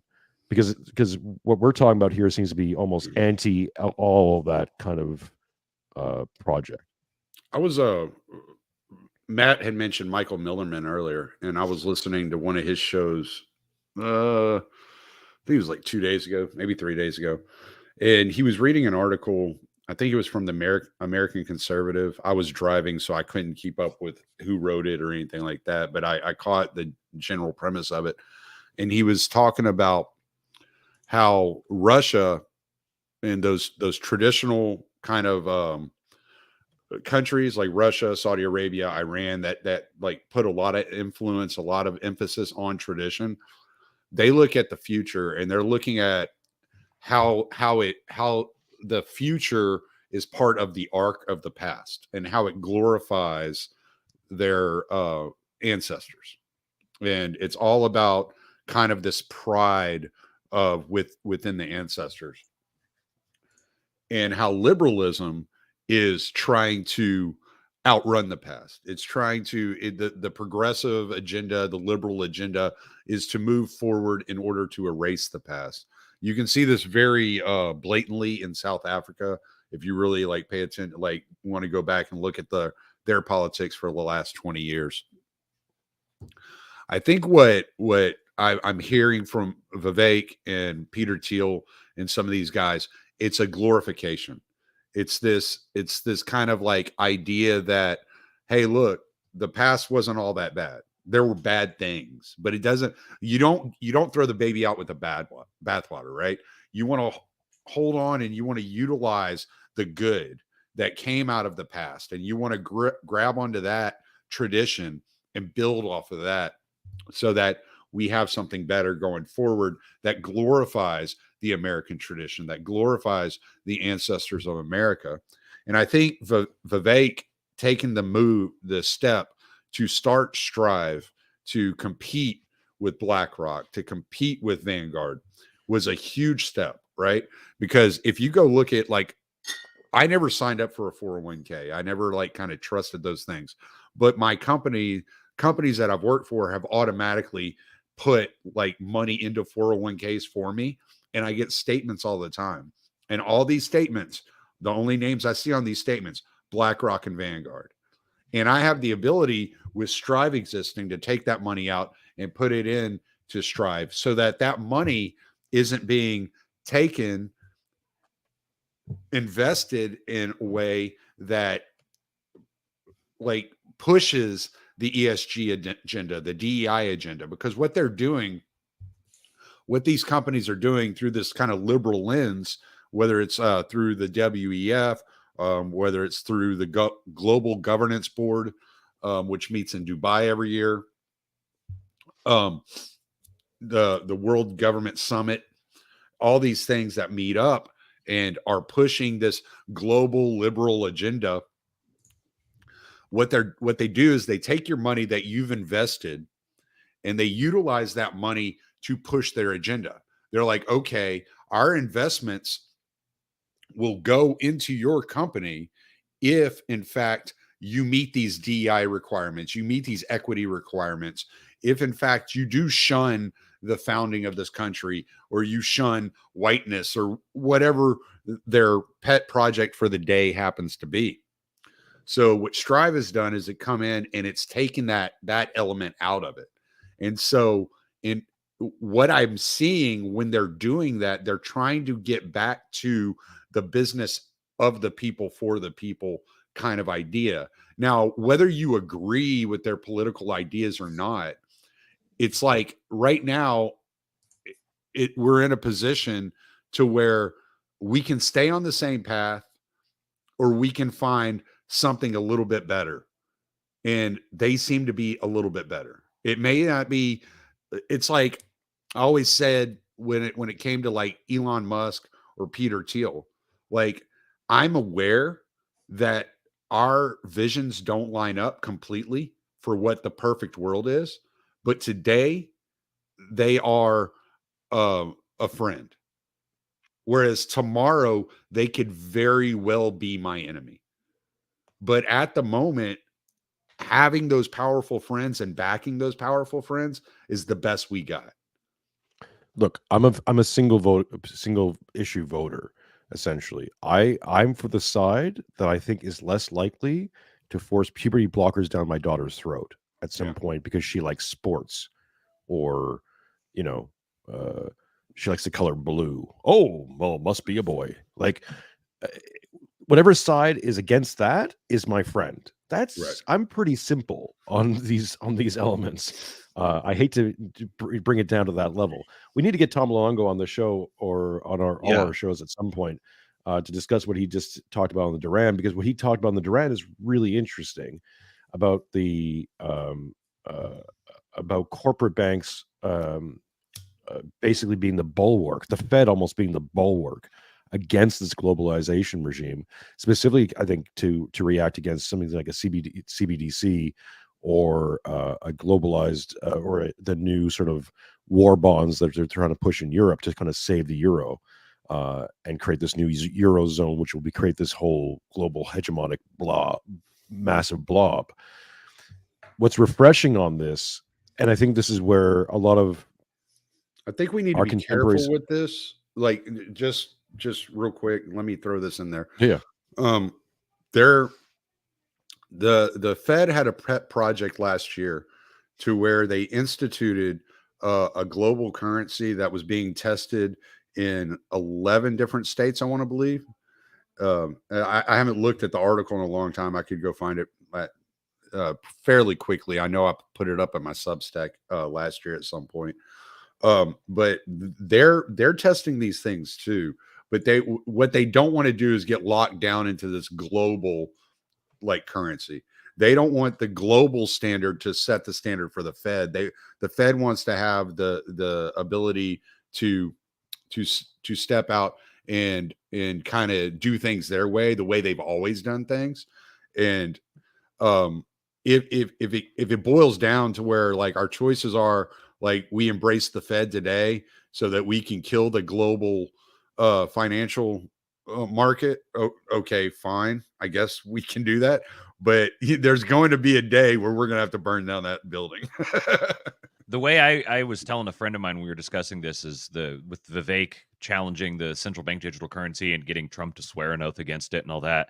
I said, I'm almost positive what's coming is what they're not going to allow a central bank digital currency because what they want is a digital currency that's issued by a central bank. Right. And so it's going to be, when you say central bank digital currency, when you give it a name, then something can be badged with that name.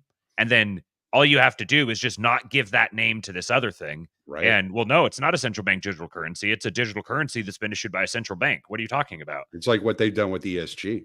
Mm-hmm. Yeah. Because people caught on to ESG. And so they started coming up with all these other names. Well, it's just gatekeeps. It's almost a humiliation ritual to basically bring people on side. I think a lot of this stuff, the DEI, the Skittles, all the rest of it, is a mimetic worm to simply say this is a hard line. Like it's in a weird way that equality or the quest for equality is actually creating massive differentiation, and the differentiation between the in-group and out-group. So the in-group is like you have to buy in to this all new hyper progressive degen program to be part of our to prove beyond a shadow of a doubt that you're in with us, because it's such a hard stance. Like it's either you're in or you're out. There is no middle line with this, and you're starting to see places like Russia where now they're getting like base beyond all base, where they're treating homosexuality now in hospitals. They've banned Pornhub. They're going hard on the other side to completely differentiate themselves from like, we are not this, whatever the hell this is, we are not that. And I think there's a huge strength in that. And the current regime has played itself out into this hyper incompetent, no capital, degenerate regime that only signals to other incompetent, degenerate, scared regimes. It doesn't signal to anyone else like China and Russia or India or a lot of Eastern Europe or anyone who actually wants sovereignty. The whole BRICS notion is essentially a coalition of countries who is like, no, we want sovereignty. We want economic or political sovereignty from this giant gay blob that's threatening to overtake us. Not necessarily. South Africa is not like that. Well, See, South Africa was strong-armed into BRICS because China does all their infrastructure. Sure. So it's sure. like lose these contracts, that like cost you pennies on a dollar if you go against what we want. Sorry, Tommy, I have been corrected by Cooper. I shouldn't have said GAE or gay. I should have been saying piss drinkers. The piss drinker regime. Damn pillow biters. Signaling. Let's read out some super chats. Iron Shirt says, I sent a super chat over to Rumble. Jason, here's another 7. Here's another LOL 07. Great discussion. Got some past post-libertarian roundtable stream nostalgia a little bit. Yeah, this is a very and Pete is outnumbered. We have 3 Orthodox Christians to 1 Roman Catholic, so that's always an interesting part. And Cooper sends $5 saying Rama Mommy wants to import 5 million shit-eating mud people. Yes, who are also piss drinkers. Pete's trying to import 50 million Romans. Damn it, pasta for all, gentlemen. Pete, I don't know how long we have you for, bud. Do we want to keep going? Do we want to get into Gundo? Do we have you for a bit longer so we can get into Gundo? Yeah, I mean, I wanted to say something though. I think it was people really need to go watch Oliver Semiagog's stream with Matt the other night. It really shined a light on just how ideology is complete fucking cancer. You know, you step out of libertarianism because it's like, oh, it's I don't want to have an identity of something like that, and then people just jump right into another identity, whether it's National Socialist or white nationalist and all this. And it's no different than being a libertarian. You're not going to get your perfect order. It's not going to happen. Sorry. I hate to say it. Maybe locally you can do something that'll look sort of like we want it to do, but you're not going to, you have to play, you have to play with the cards you're dealt. And if you're out there going, oh, Pajit this and Jew that all the time, and I'm one of the biggest biggest people guilty of that. You just have to understand that there is like, what are you going to do? What solve that problem for me right now? What is your plan? If you're one of these people who the Jews is everything, what's your plan? You have a plan to kick them all out of the country? You have a plan to remove them from the highest offices? What's your plan? Oh, you don't have a plan. You're just like a libertarian saying, end the state, bro. All critique, no substance. Well, remember when Cyprian first moved to Saipan, he warned of this. He was saying, you need to start building your ark. You can't be focused on those that have aggrieved you all the time. I've been divorced twice, and my first divorce was terrible. And I was bitter for years. And I came to the realization that I am giving this person more control over my life than they deserve. I am giving this person more attention than they deserve. And they're not thinking about me or worried about me near as much as I'm worried about them. And coming to that realization set me free to actually start moving forward with my life. But it took a little bit of time. It took some healing. And that's what you look at when you look at these people like pinned down in these ideologies. They're so focused on what others are doing to them that they're paralyzed. Yeah. Yeah. And that's the thing too but it's also just reality. What's one of the, when we all jumped out of libertarianism, what was one of the biggest things that we said? They just don't live in reality. Well, I mean, I said Tucker Carlson called Hillary Clinton's foreign policy libertarian, and I was like, fuck that. So what's the problem? It's like, okay, so how do you solve if you think the JQ, if you think that's such a big problem in the United States, okay, what's your plan to solve it? Keep posting on Twitter? If you think that Pajits are the biggest problem, what's your plan to solve it? What are you going to do? Literally, what the fuck are you going to do? You're not going to do anything. You're going to keep complaining, just like I've done.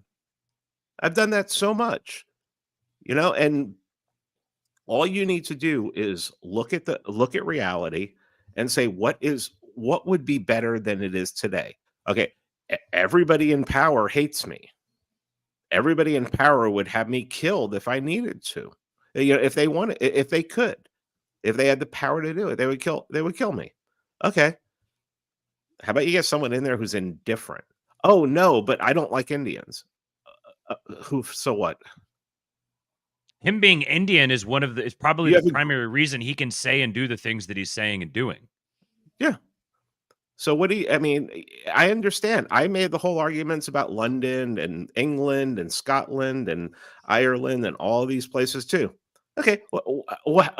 I have a bigger voice than I don't know. Maybe there's somebody in the friggin' in the chat that has a bigger reach than I do. I've been saying that shit for how long now? What's it changed? So what are you going to do? You think Trump's going to get rid of him? No. What's going to happen? Shut the fuck up.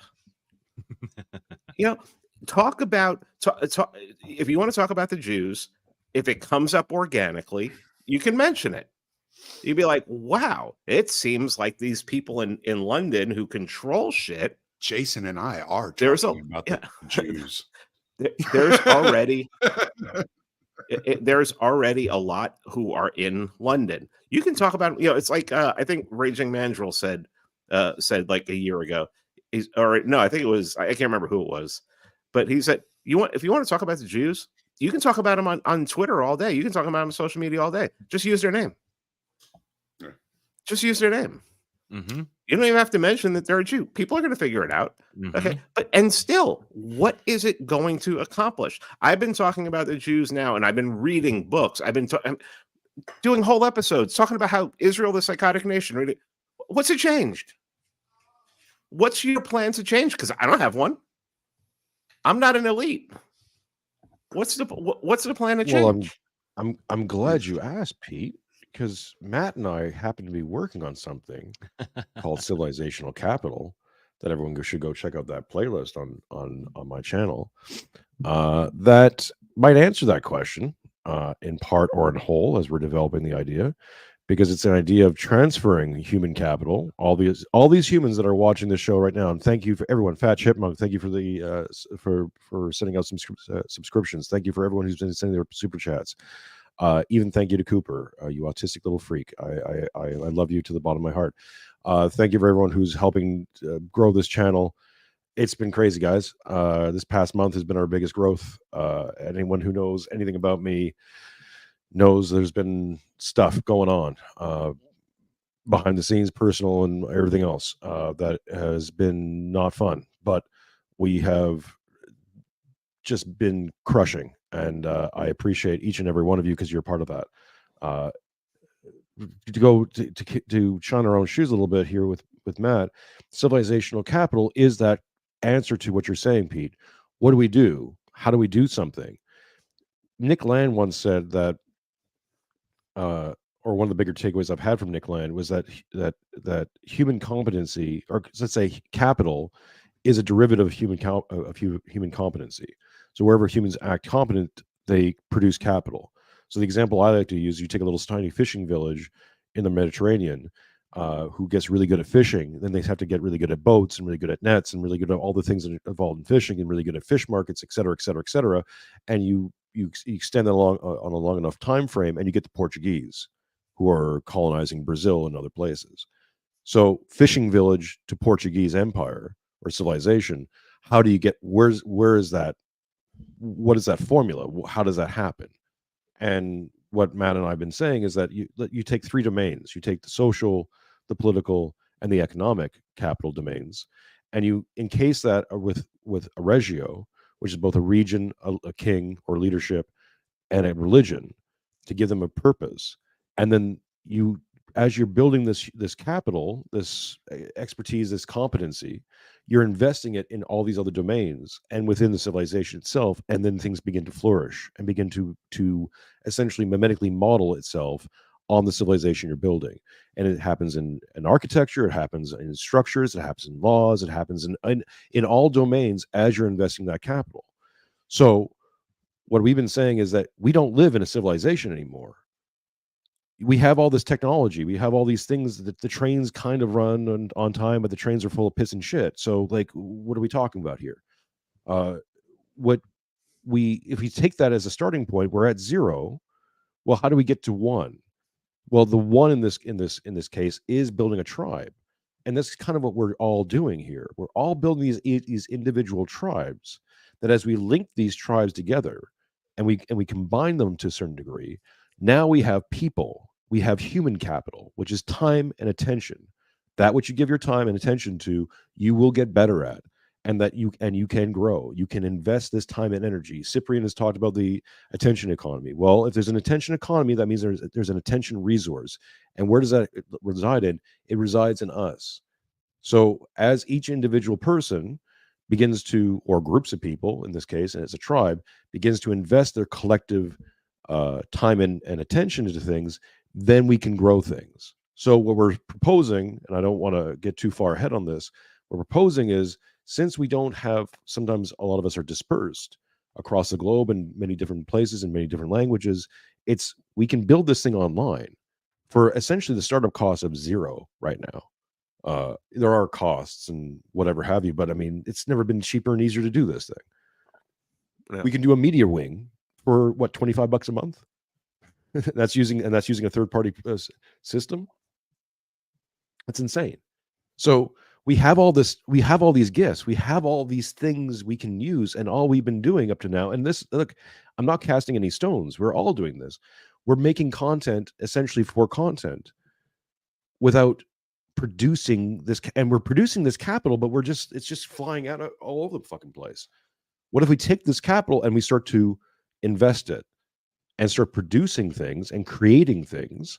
If we start thinking of virtual towns that virtual tribes can live in and build, and then map that into meat space, so that real deal people can go live in real deal places all together. Or even if you can't live there because you're too far away, like I am in Australia, well, I can invest in it and make sure my friends have a good place. And hey, there's my bug out option. Like, these things are these things are happening anyways. We look at Gundo, and Matt, I'll throw this over to you for Gundo, because you've done a lot of work on this as well. We're starting to see this mimetic trend happening. It's shifting, and they are doing this. This is happening. It's not crazy. I can give you examples of like Disneyland or company towns or anything else you want to think of. Wouldn't it be better if we had a Bucky's town or a Bucky's civilization rather than the current regime? I think so. I think that's self-evident. But regardless, it's like we can start building these things, and you're not powerless, and it's not hopeless, and it's not blackpilling. You can do this. You can do this with us, or you can do this with your own group, or you can do this alone, whatever you want to do. But the empowering part of this is that you're not alone. It's not hopeless. This isn't the eschaton of eschatons. It's just an apocalypse. It's bad enough. But we can build, because we're civils. We build. Why? Because we're fucking civils. That's why. We build shit. That's what we do. We build shit for our grandkids and our future generations who we will never know, but who will know us by what we build. So, can I make a quick point before Matt jumps in on Gundo, just real quick? So, one of the things I've been thinking about is investment in the youth, right? So not only do I have 5 kids, I have a church community, and there are a lot of young people at the church.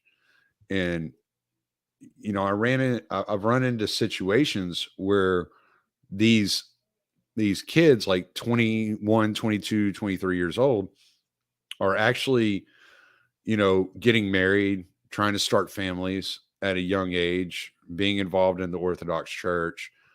And I'm looking at it and I'm going, well, when I was their age, I had 2-3 kids already, and I would run into situations where finances would be tough.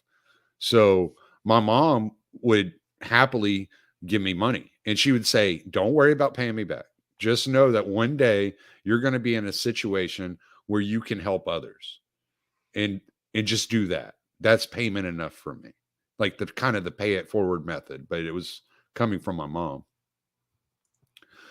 And no, don't do that to me, man. I'm in the middle of a thought.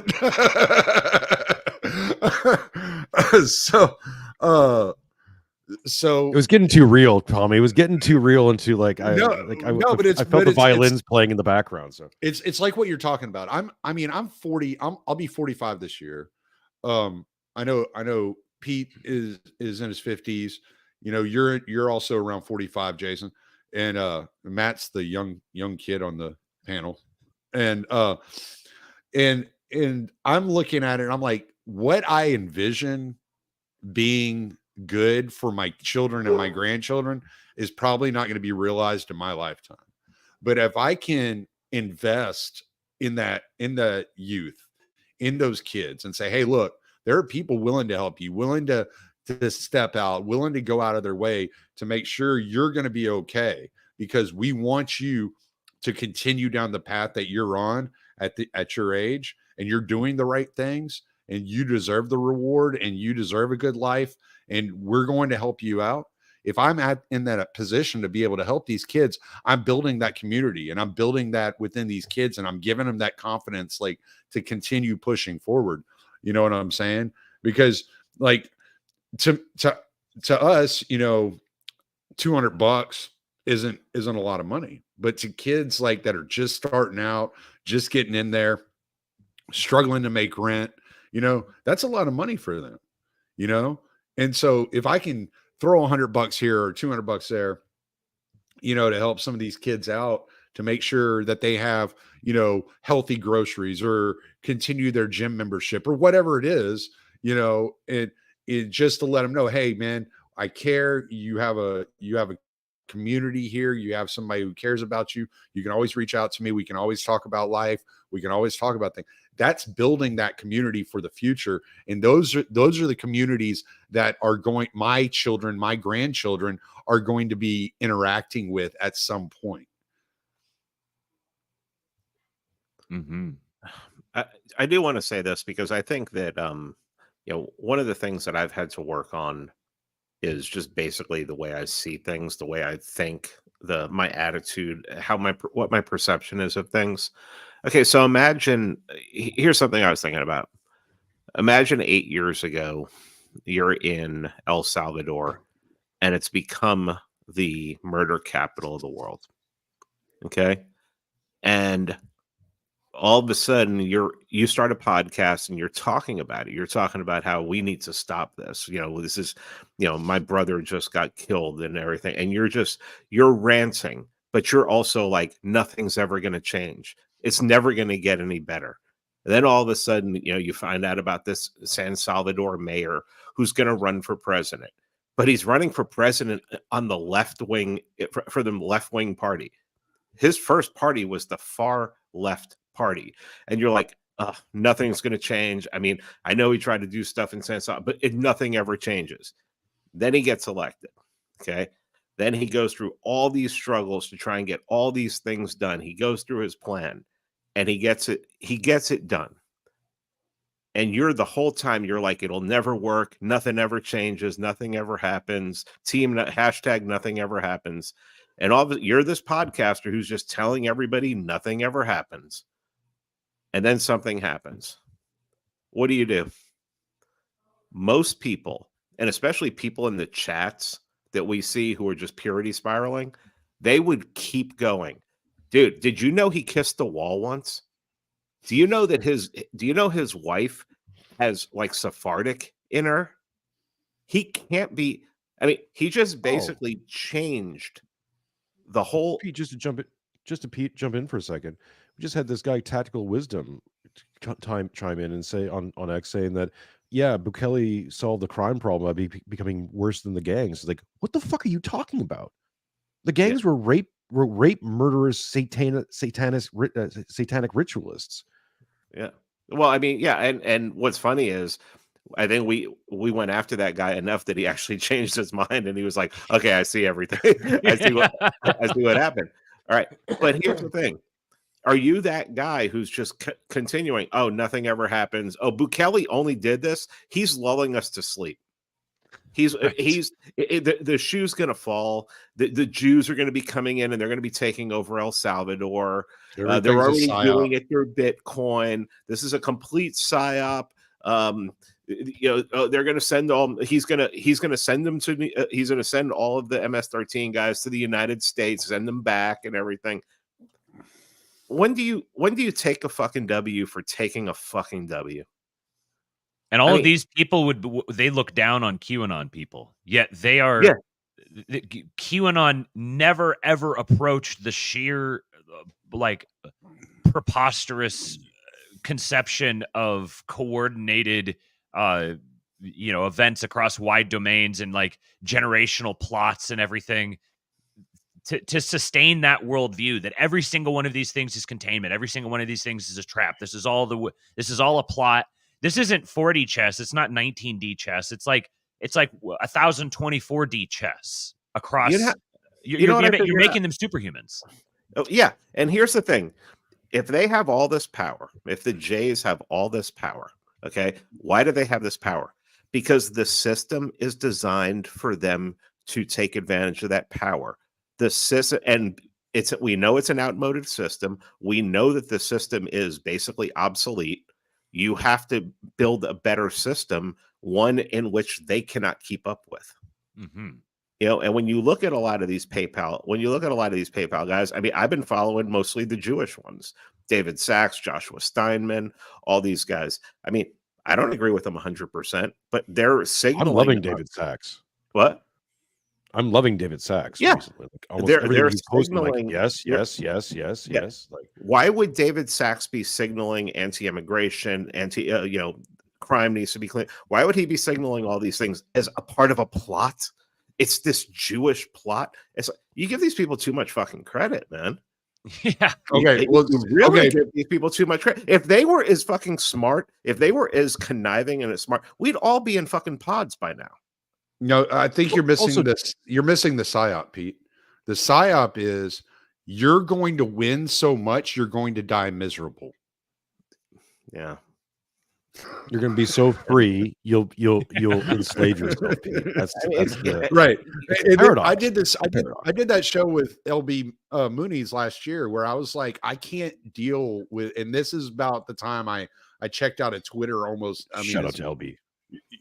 I just, everything's a psyop. If something good happens, it's a psyop. If something bad happens, it's a psyop. Everything that happens is a psyop. I can't deal with that. I schizophrenia. Can't deal with it. It is the premise of the show. It was driving me nuts. The title of this show, by calling it Friend or Fed, by creating that false dichotomy, and then we actually get inside the show and realize that that's not what we're presenting. I know someone was saying like, well, what's the answer? Who, are they friends or feds? That's not the point, man. Like you can vote on that asked that question as your super chats, vote in the chat. But yeah, exactly. If when you get, I'll tell you how this show got invented. Again, it was from the King Pill Discord.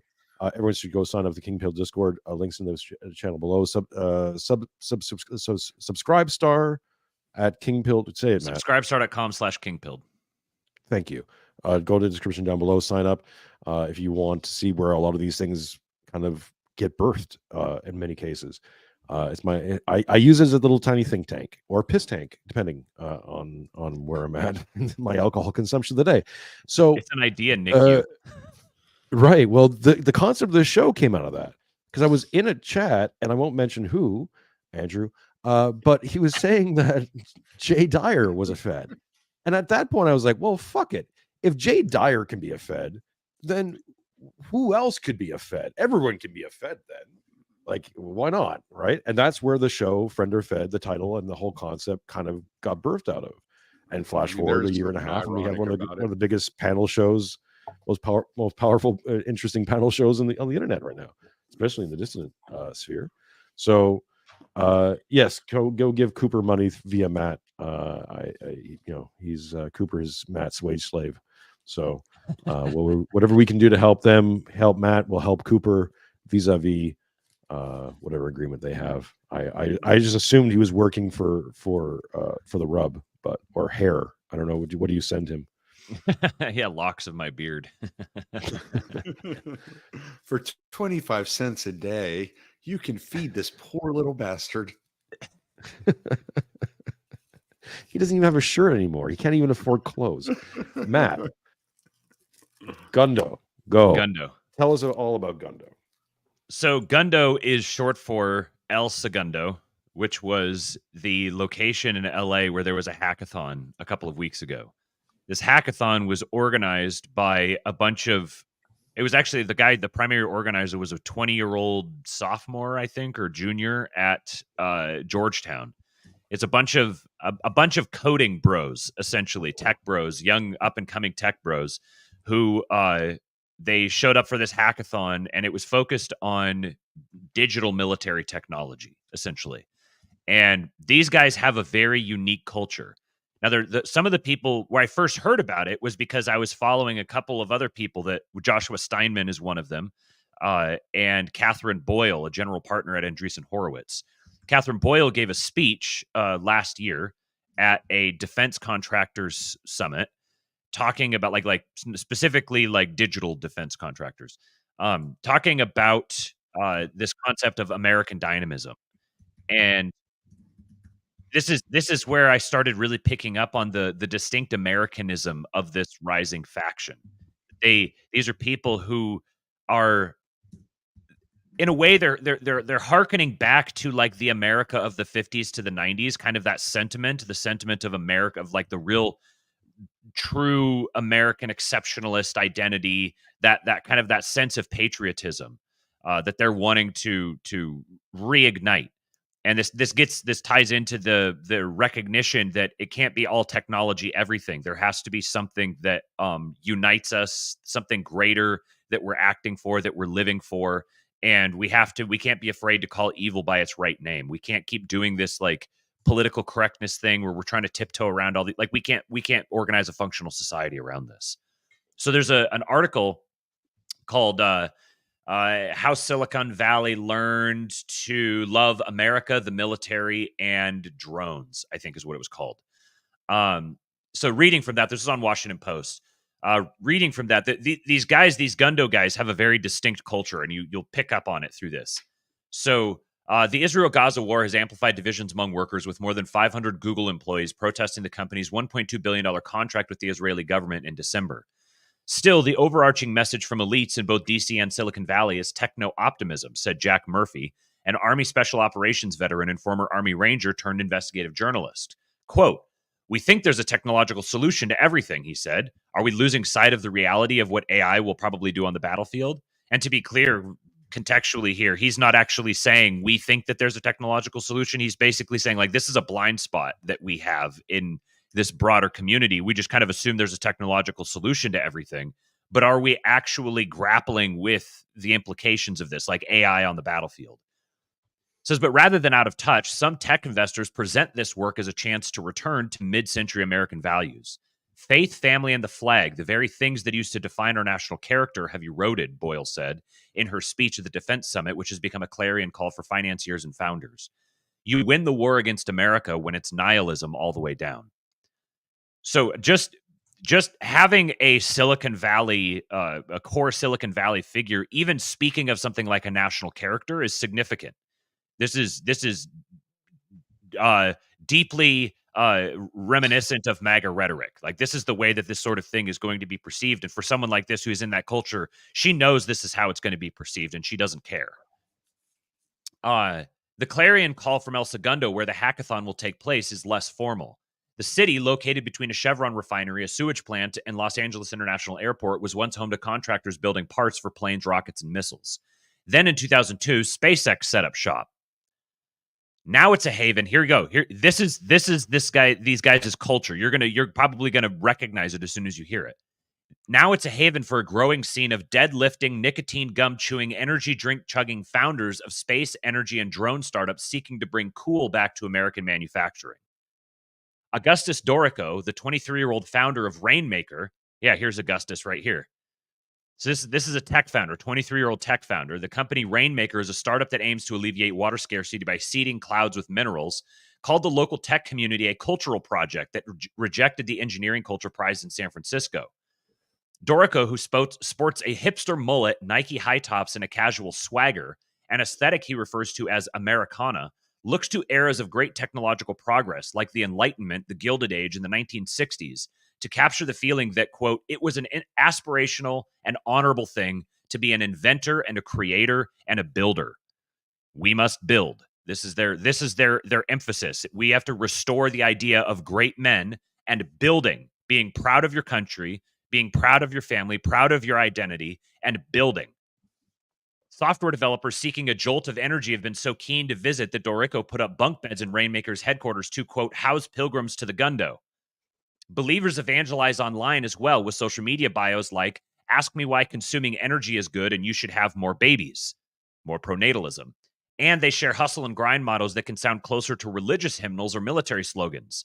GM, the world desperately needs you to build, wrote one anonymous poster on X, formerly Twitter, using the abbreviation for good morning, favored by crypto insiders. So then it goes on to start to talks about the EAC, effective accelerationism, because it's almost 1-to-1 the overlap here. This spirit, this Gundo spirit is it's a very powerful spirit. You can debate about whether it's good or bad, or if it's subverted or going to be subverted or subversive or what have you. Leaving that debate aside, the simple fact is this is an extremely powerful spirit. There's a lot of vitality to it. It's the type of thing that's going to have staying power.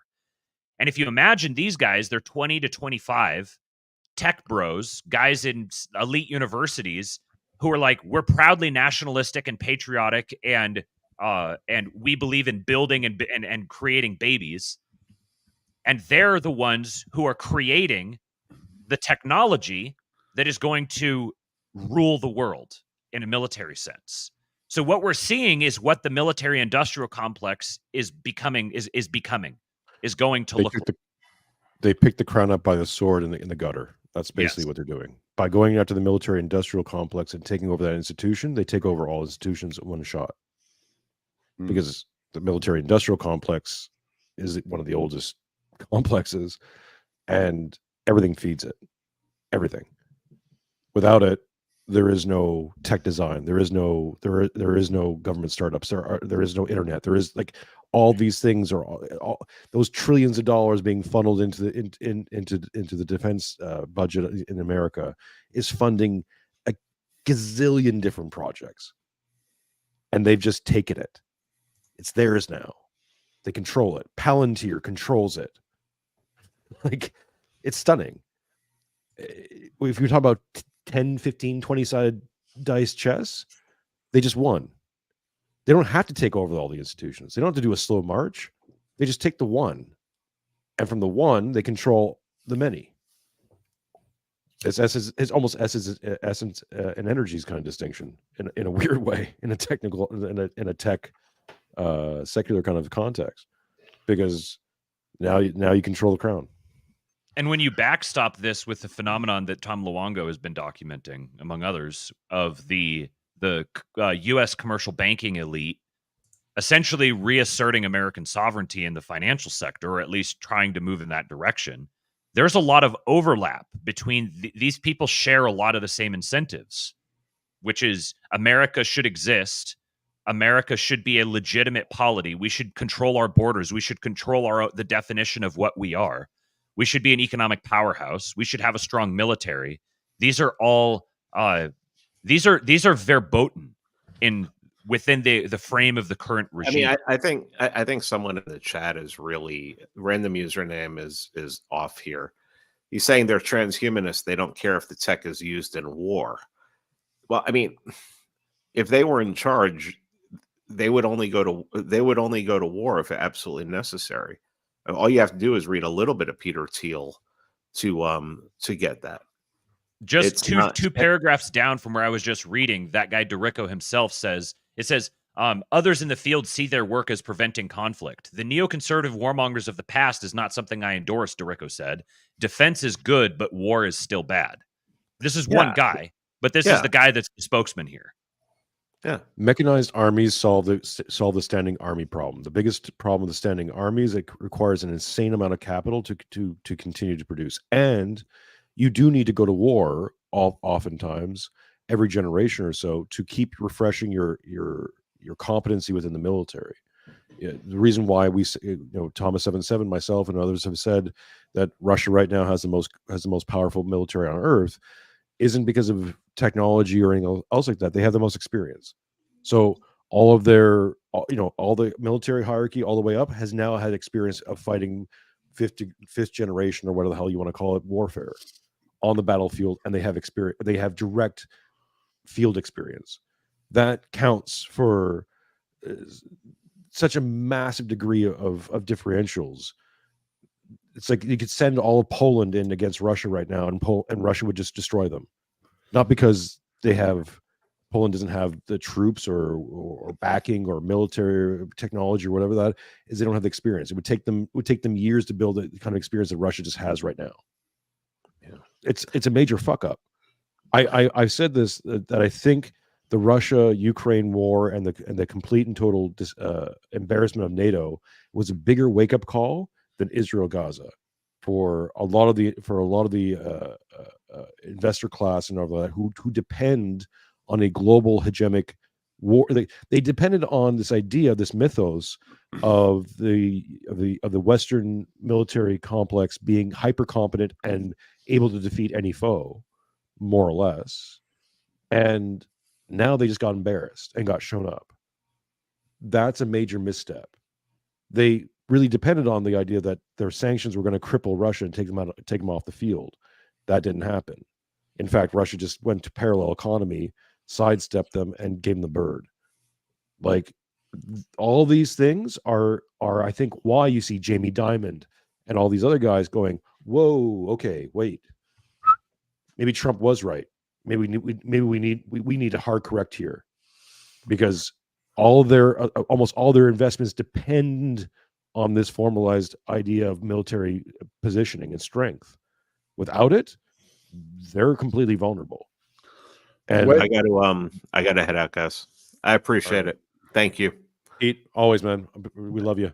Love you, brother. Oh, You have a good one. I'll be talking to two of you in a couple days. Yes, on the 4th, right? 4th, Yep. 3rd, 4th, whatever date. Yeah, Sunday night, magic, or Sunday morning or Monday morning for you. Yes, Looking forward to it. Everyone, all right, take care, guys. All right, brother. Take care, Tommy. Bye. I want to respond to something here. ML Printer said in the chat, said the J's superpower is competence. When our thing fully internalizes that, then change can be started. And I think that's partially accurate, but the part where it's inaccurate is significant. So their superpower is competence, but their methodology is soft power. Soft power depends upon the competence of other people. In order to maintain a soft power regime, you have to outsource the hard power capacity. You don't challenge problems head on. You have to come in the back door. So you have to have someone there to open the back door for you. You have to have someone there to do your dirty work for you. This is the nature of a soft power regime. A great example of this was the Texas border issue with Greg Abbott versus the White House. When someone stood up to the White House and said and hinted at, we're ready to go to open hostility here over this issue, the White House immediately backed down and did like sanctions related to liquid natural gas or something. This is the way the regime functions. The regime does not confront issues head on. They have to outsource that capacity to other people. The problem is the ethos of the regime, the other things that they have brought in to degrade their enemies are like viruses that have spread out through all of society and created the competency crisis. When you begin detaching people from reality, detaching people from things like gender, from things like the reality of laws of currencies, of all the different structures of society that they've waged war against, they're actively waging war against society and undermining their own power. By creating the competency crisis, they're backing themselves into a corner where they have to wield the hard power themselves. And they are constitutionally incapable of that. The entire premise of their existence is that they're not going to get to that point.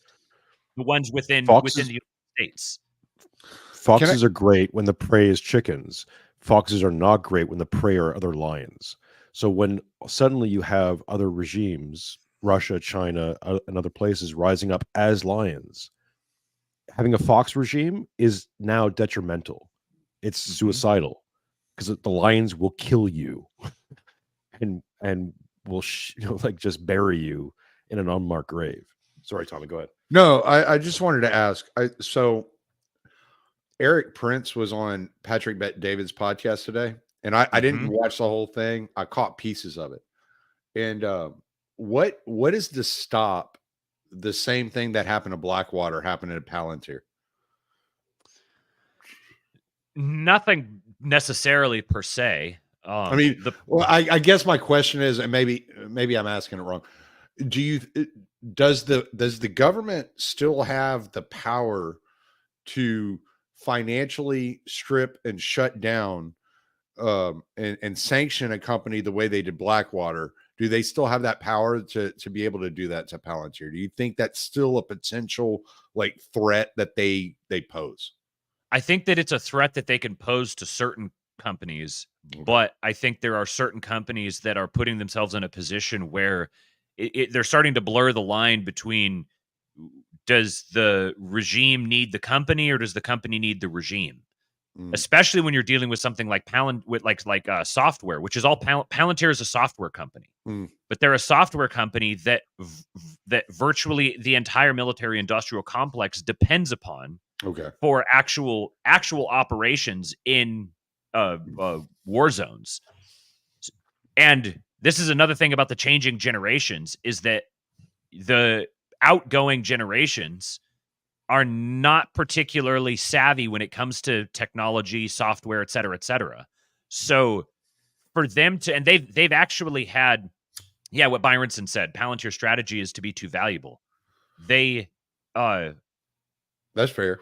Yeah. It's not like they can just go replace Palantir with a different Palantir, because there really is only one Palantir. And that was part of the motivation in the creation and the implementation of Palantir to begin with. Because if you go back to Peter Thiel, his whole thing is monopolies. You have a responsibility as an entrepreneur to create a monopoly.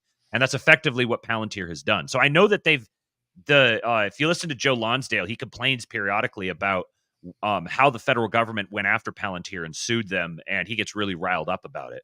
So they've taken shots at Palantir. But I think like Starlink, like SpaceX, even Tesla, so a lot of these companies have become so deeply embedded in the infrastructure that if you make your move at the right time, you may not be fully insulated from the consequences of it. But the longer the more time goes by, the more protracted this gets, the more the balance of power is shifting. Where newer generations coming in aren't the old generations going out, who are the ones who are really ideologically invested in this existing structure. They're the ones who don't even understand. Like, you listen to anybody over 50 talking about Pete, not over 50, maybe over 60, people talking about software and the internet and stuff. It's like, they don't even hardly know how to deal with it. I don't know how to deal with it, so don't worry about it. I'm all physical labor. Like, that's my whole life. So you got me thinking, like, back in the day, like when hacking first became a thing, what the government would do is they would catch these hackers, and they would then hire them to set up defenses on their programs to stop other hackers.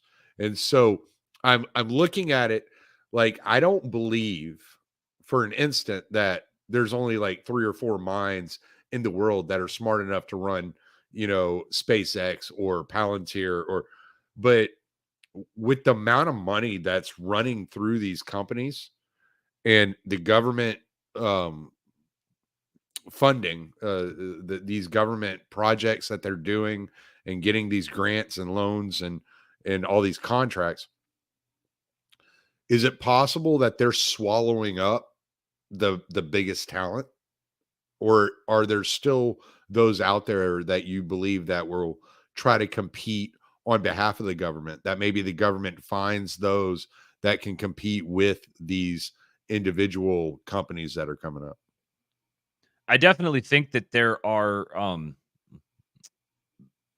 within every segment of people, you're going to have representatives of different perspectives, and then you're going to have the people who are just like, whatever, I'm just going to do a job. Like, you pay me, and I don't care who I'm working for. I don't care what the job is. You pay me, I do the job.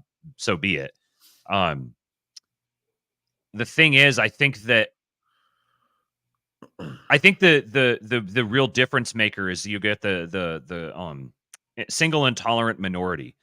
An intolerant, competent minority that sets their mind to a certain task is inevitably going to win out over a more disparate majority.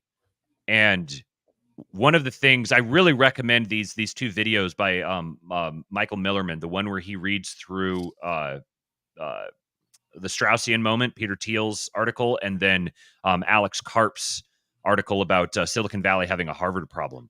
It really frames, like, these are the two of the founders of Palantir, and it really shows the way that they see the world, the way they're interacting with the world. They're very deep philosophically. They text those to me if you don't mind. Yeah, I will. So what was I going to say? Palantir. Oh, that one of the things that is becoming evident, this is especially something Peter Thiel goes into at the beginning of the Straussian moment, is that the belief post World War II was essentially that you could construct a system that used economic incentives to ensure that everybody was going to cooperate and participate.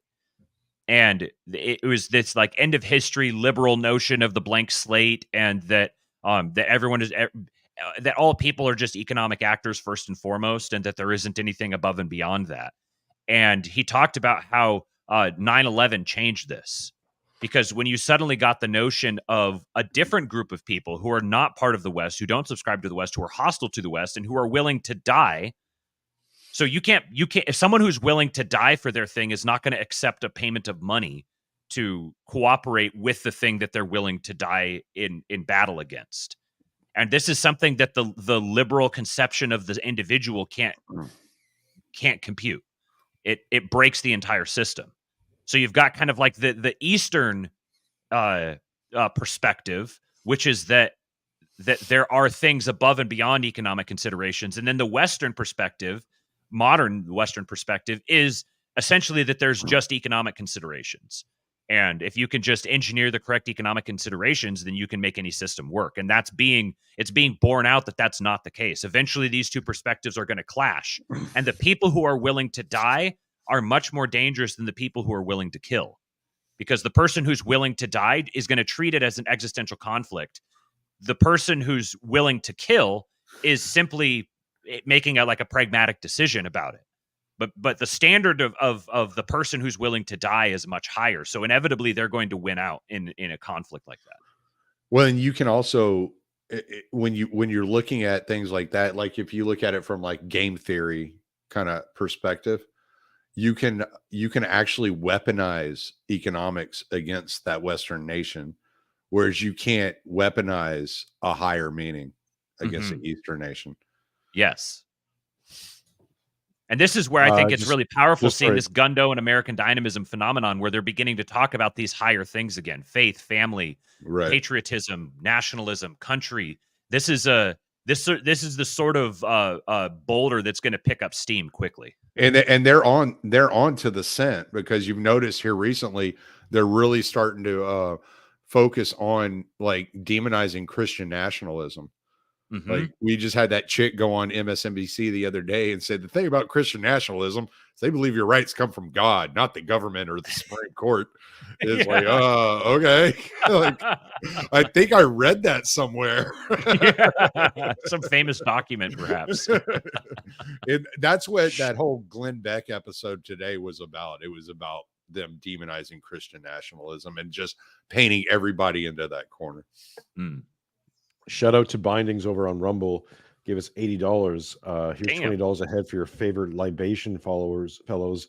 I'll second Tommy's sentiments. Read children. Howdy from Bama. Appreciate it, Bindings. No, don't touch children. Yeah, don't touch children. That's not what I said. I feel like this is there's almost a Vosh moment coming up. Touch their lives. Yes. Influence them. Touching. I don't want to get into that. Gentlemen, we've covered a lot. We're at the 2.5 hour mark.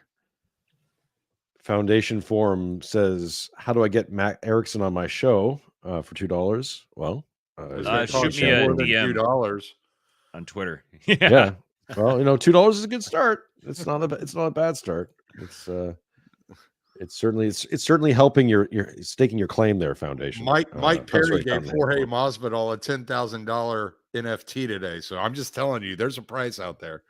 Yeah, I'm easily bought, folks. Like, I'll sell you all out for an embarrassingly small amount of money in comparison to everything. Remember what I was just saying about economic incentives and there being bigger things than economic incentives? This is about everybody else. I'm not talking about myself. The economic incentives are all that matter to me. Oh yeah, they're massive. They're crushing. Actually, at this point in my life, it's like, how am I this poor and this old? This doesn't work out. Like, it's like, it's the humbling moment. Like, whenever I start thinking I'm really smart, I'm like, oh, you're so fucking smart. Why are you this fucking poor? Like, you spend all your money on. You live in a country. No, it's dude. I live in Australia. What are you talking about? I live in a country where you get paid at minimum wage is $25, but a burger costs 36. So it's like, you do the math. Like, it's like, gentlemen, let's wrap this up a little bit. Let's get into the home stretch. PayPal Mafia as a counter elite is kind of what we're circling around here. We've talked about Peter Thiel. We've talked about Elon Musk. We haven't really touched on the South African elements of this. Roland Botha being one of the few names. When I heard the name, I'm like, where have I heard that name before? Like, oh, right, South Africa. Botha. He was. Now, correct me, Matt, because Botha is almost like the Smith of South Africa, as we're finding out. Like, there's a lot of Bothas out there. Yeah. But I believe he is related directly or he's the grandchild or whatever of the foreign minister of the apartheid regime, right? Yes. There was a Botha who was the foreign minister, and there was a Botha who was the prime minister, president. I don't know what exactly their structure is, but there was that the HNIC was Botha, and then the foreign minister was Botha, and the foreign minister was his grandfather. Right. So you have the South African contingent. There's Botha. Who else was a South African in that list? David Sachs. Connected list. David Sachs and Musk. Yeah. And Musk. And then you have the Vietnamese element with, remind me, company's Clearview AI, which is it's one that you're not going to find a whole lot about, but when you start just go read the Wikipedia on it. It's got tons of information, and it's very clear that this is a pretty significant operation that intentionally was operated in secret for a long time, and then I think it's continued to try to keep it that way as much as possible. And Clearview AI is specializing mostly in facial recognition and documenting people. Mm-hmm. So for immigration roundup in particular was one of their chief motivations in starting it. Right. So now you have this coordination of messaging on X of Elon Musk going to the border, sounding off alarms about illegal immigration and flooding the border. You have Peter Thiel coming out with his hair on fire, air quotes, about China, reiterated by Zuckerberg. You have a whole bunch of guys who are from South Africa who've seen their entire country go, that regime, everything they built, go to literal flaming tire shit within a generation. You have a guy from Vietnam who, he came from one of the ruling families. Right. You have Vivek, who's a Brahmin. Like, all this coordination of high class people who, in their respective cultures, would be elites, are all consolidating in sort of North America, the American zone, whatever the West, and making these massive technological investment moves. Thiel himself is German. Right. We haven't even gone to Palantir that much. Palantir, like we touched on it, but Palantir's everything and everywhere. Like, this is parallelism writ large, au bout, as we say in Quebecois. So get at me with that. Like, I think this goes right to the heart of where a lot of people on the dissident right have really consolidated around this blood and soil narrative. This, if they're not white Westerners, someone during the when I was in the chat with your chat with Semiagog was giving me friction about saying that, you know, a left-wing Australian is more on side with them than some guy from Vietnam. I'm like, you're completely out of touch. Like, as someone who's living in Australia, you're completely out of touch. Like, these people would sell you out for a fucking cracker. Like, do you know the eggshells I walk on a daily fucking basis, right? So, like, don't get yourself fooled. Just because of this skin color doesn't mean anything in this day and age. It matters on principle, and it matters on formation, it matters on triangulation, and it matters on a vision for the future. So maybe, Matt, you can start with that, and we'll get into the home stretch with this kind of conversation. I would say it's probably important, but it's not essential. It's it's definitely a variable, but it's not the foundational variable. And actually, in a lot of ways, the people who are non-American, the people who come from other than America, who moved to America and have attained great amounts of wealth and power within America, they're the ones who have a much stronger incentive to preserve what America was that drew them here in the first place than someone who was just born here. Because for them, they made the conscious choice to come here. Some of them, they were brought here as a child, but they grew up with an awareness of what non-America is. And they I don't want non-America. This is why I stayed in America. This is why I became wealthy in America, because America stood for things that no one else in the world did. America was a unique place where you could through the own sweat of your brow, you could make something out of yourself. You could generate capital in America. The wonders of things like private property and the unique aspects of the legal code and the aspects of the Bill of Rights and the way those have affected American culture. And then the American personality of kind of rebellious indefatigability. These are things that drew people to America and that they want to see preserved in America. These are things that I want to see preserved in America as well. And the people who I see as my enemies are going to war with precisely those things. So this becomes something that we have a lot of alignment on. And the fact that they're not American is almost a benefit. It's not that I would want an entire society made of non-Americans. We're not talking about the entire society. We're talking about some key movers and shakers who have an appreciation of what it means to be an American, precisely because their first experience of life was being not an American. They have an intimate understanding of what it's like to be not an American.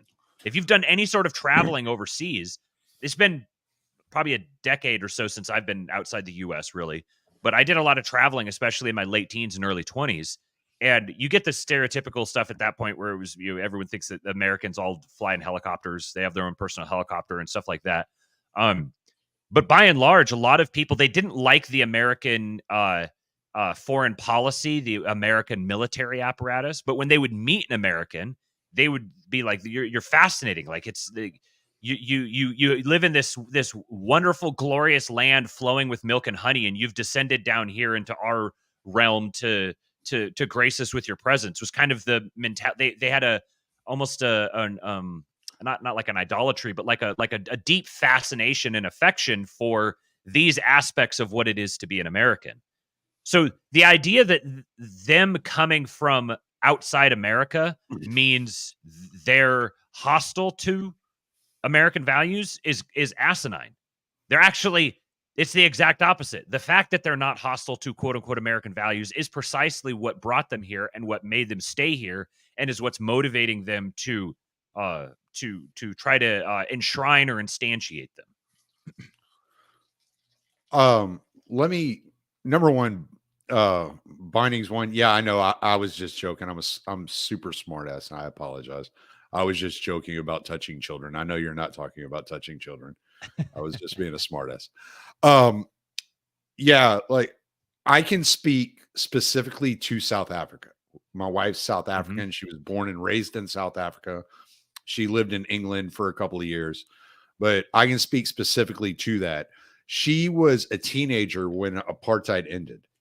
All right. It was less than 20 years. They went from a first world country to a third world country. So it does not shock me at all to see South Africans involved in this. I can understand where they're coming from.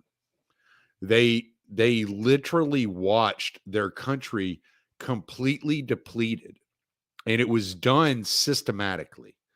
If you look at the history of the ANC were the ones that were doing the necklacing. They were attacking all the small villages of blacks around the nation, and they were doing so to get political influence. This is how Mandela ended up in prison for over 20 years and was released from prison only to be elected as the president of South Africa. So is thicker than the water of the womb. Almost nobody truly understands the blood and water. It means the exact opposite. I was just going to bring that up. It means chosen bonds are more significant than the unchosen bonds. I don't agree with it, but that's what it means. Right. So didn't want to derail you, Tommy, but I just thought it was pertinent to what you're saying. No, that's okay. I'm like squirrel. That's just me. There's nothing you can do about it. If it wasn't going to be that, it was going to be like a chicken or a dog running across the window. Like just something's going to grab my attention. So when it comes to South Africa, these people are acutely aware of what it looks like when the country falls and how that happens. And when you look at how the ANC went about that, the members of the ANC went up to Northern Africa, trained with the Vietnamese, funded by the Soviet Union, to bring communist tactics to South Africa to overthrow the government and end apartheid.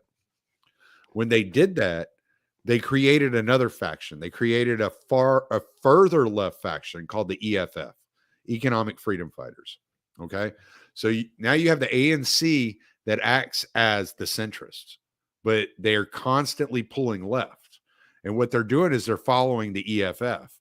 And this is pulling the DA, which was the apartheid regime, but it's still a political party in South Africa.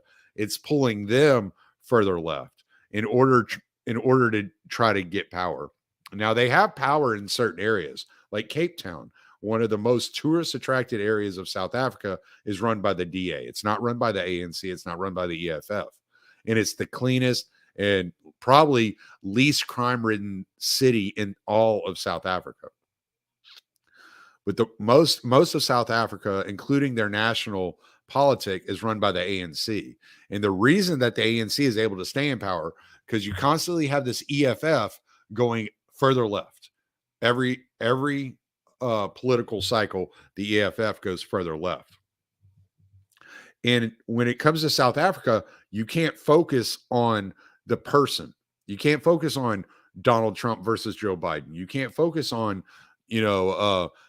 Peter Thiel. That's not the way that their politics works, right? Their politics is you vote for a political party, and that political party then puts in power somebody. They appoint someone to be the head of that political party, who then becomes the president. So if you vote ANC in the party, knocking down my microphone. Nothing to see here, folks. So if the ANC is continuously moving left, let's say like today, it has no resemblance of what Mandela stood for, right?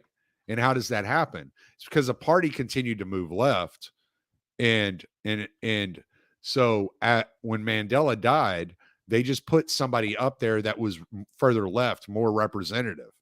And you didn't have any choice in it as a person. When you're voting for ANC, you may think you're getting Mandela, but then you get Ramaphosa, you get Jacob Zuma, right? So you're getting these guys that are like more aligned with the original statement of the EFF, then you're getting Mandela. And you're watching your currency, your society, everything just fall, like drop. I think it's like their average. I would have to ask Beatrix this again, but I want to say that their average unemployment rate, like this is standard for them. This is what they expect. 35% of the country unemployed. Holy crap. And it's expected.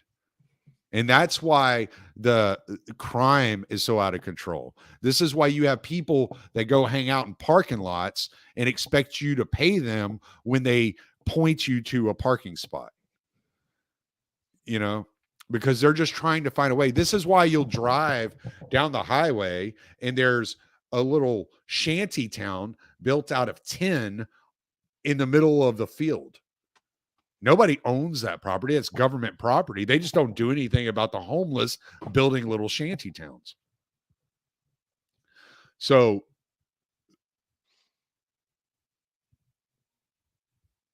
yeah, that is the motivation. I always say, because I'm from Louisiana bindings, and I always say Louisiana is the South Africa of America.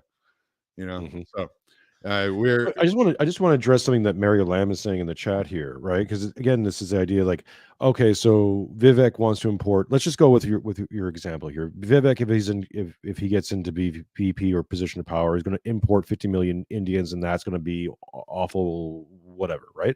Hey, I like. Let me ask you this, and this, right? Yeah, well, and smell like cow shit, but fine. No, they smell like curry. Damn it! Curry cow shit is it's a fine line. Curry could make cow here's a shit. big question. Here's one of the bigger questions I've asked, and I'll augment it a little bit for this. I've asked, it's an open question. It's like, would you choose to be disenfranchised here and now in order to enfranchise your grandchildren? I'll ask it in a different way. Would you accept 50 million Indians today in order to fix systemic problems across the board in the regime? Right? If you could, if the price for, let's say, getting rid of dealing with crime, incompetent political regimes, and giving yourself a lot more movement and room to move than the current Biden regime, right? A sense of actual progress and hopefulness and ability to do things without having to worry about being crushed under taxation or inflation or some sort of what's the word I'm looking for, censorship kind of czar, right? If the price was 50 million Indians, I think a lot of people would pay that. I think would pay the price of 50 million East Indians to not have crushing amounts of debt and not have to be worried about food.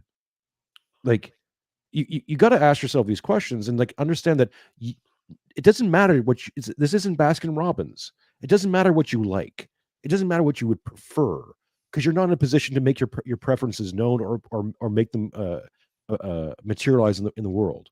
So you either understand what's happening and either choose to get in line with that or not, or go live in the woods or do what the fuck you want to do, man. But the brass tacks of the situation is these things are happening. The thing that's happening right now is happening. Is your life good right now? Could it be better? Those are the questions you have to ask. And then what is the ephemeral question here? And if we're right, and I think we are, that this current regime is going to go away, whether by a counter leak coming up and getting rid of it, or by its own crumbling inability to maintain itself, whatever's going to come in after that is going to express itself, and you're going to have to deal with that one too. So I don't understand the question, or the statement. Oh, Vivek, 50 million Indians. Fuck, I don't give a shit. Fine. Like, there's 80 million fucking, or what was it, 8 million goddamn brown people or internationals coming across the southern border. Given enough time frame, it's going to be the exact same thing, man. So pick your poison. By my calculations, maybe pick the poison, the people who are actually more competent than the rest of them. Sorry, yeah, go ahead, Tony. by my calculations, 50 million Indians is the equivalent of 20 million gas stations. Right. You're right. I like 7-Elevens. Quickie Marts are fantastic. Do Thank not be you, come wheezing again. the juice. Thank you, Mary Lamb. Come again. Thank you, come again. But back to South Africa. So basically, what my point was, though, whenever I look at why these guys with this brilliance and this ability to make money and chase the American dream came to America, it's because they saw what happened to their country, and they are now citizens and live in a country that is heading down the same path, and they're acutely aware of where this path leads. And now they're if they are taking these steps that Matt sees, and these dots are connecting the way that Matt is exposing them, it's very understandable why. Like, we can like sit there and empathize with these people and say, oh, this is why Vivek is acting this way. This is why Elon Musk is acting this way. This is why Sachs is acting this way. It's because they've seen the crumbling of their societies under the weight of authoritarianism that is starting to bear down on the United States. Now, it's up to you whether or not you trust these people to pull us out of this authoritarianism. That's fine if you don't trust them. But I'm just saying it makes sense why they would act the way that we are envisioning that they are acting. One thing I just popped back into my head is that Peter Thiel lived in South Africa as well as a child. He lived in South Africa and Namibia, and attended a. My father-in-law's from Namibia. I'm planning a trip this year.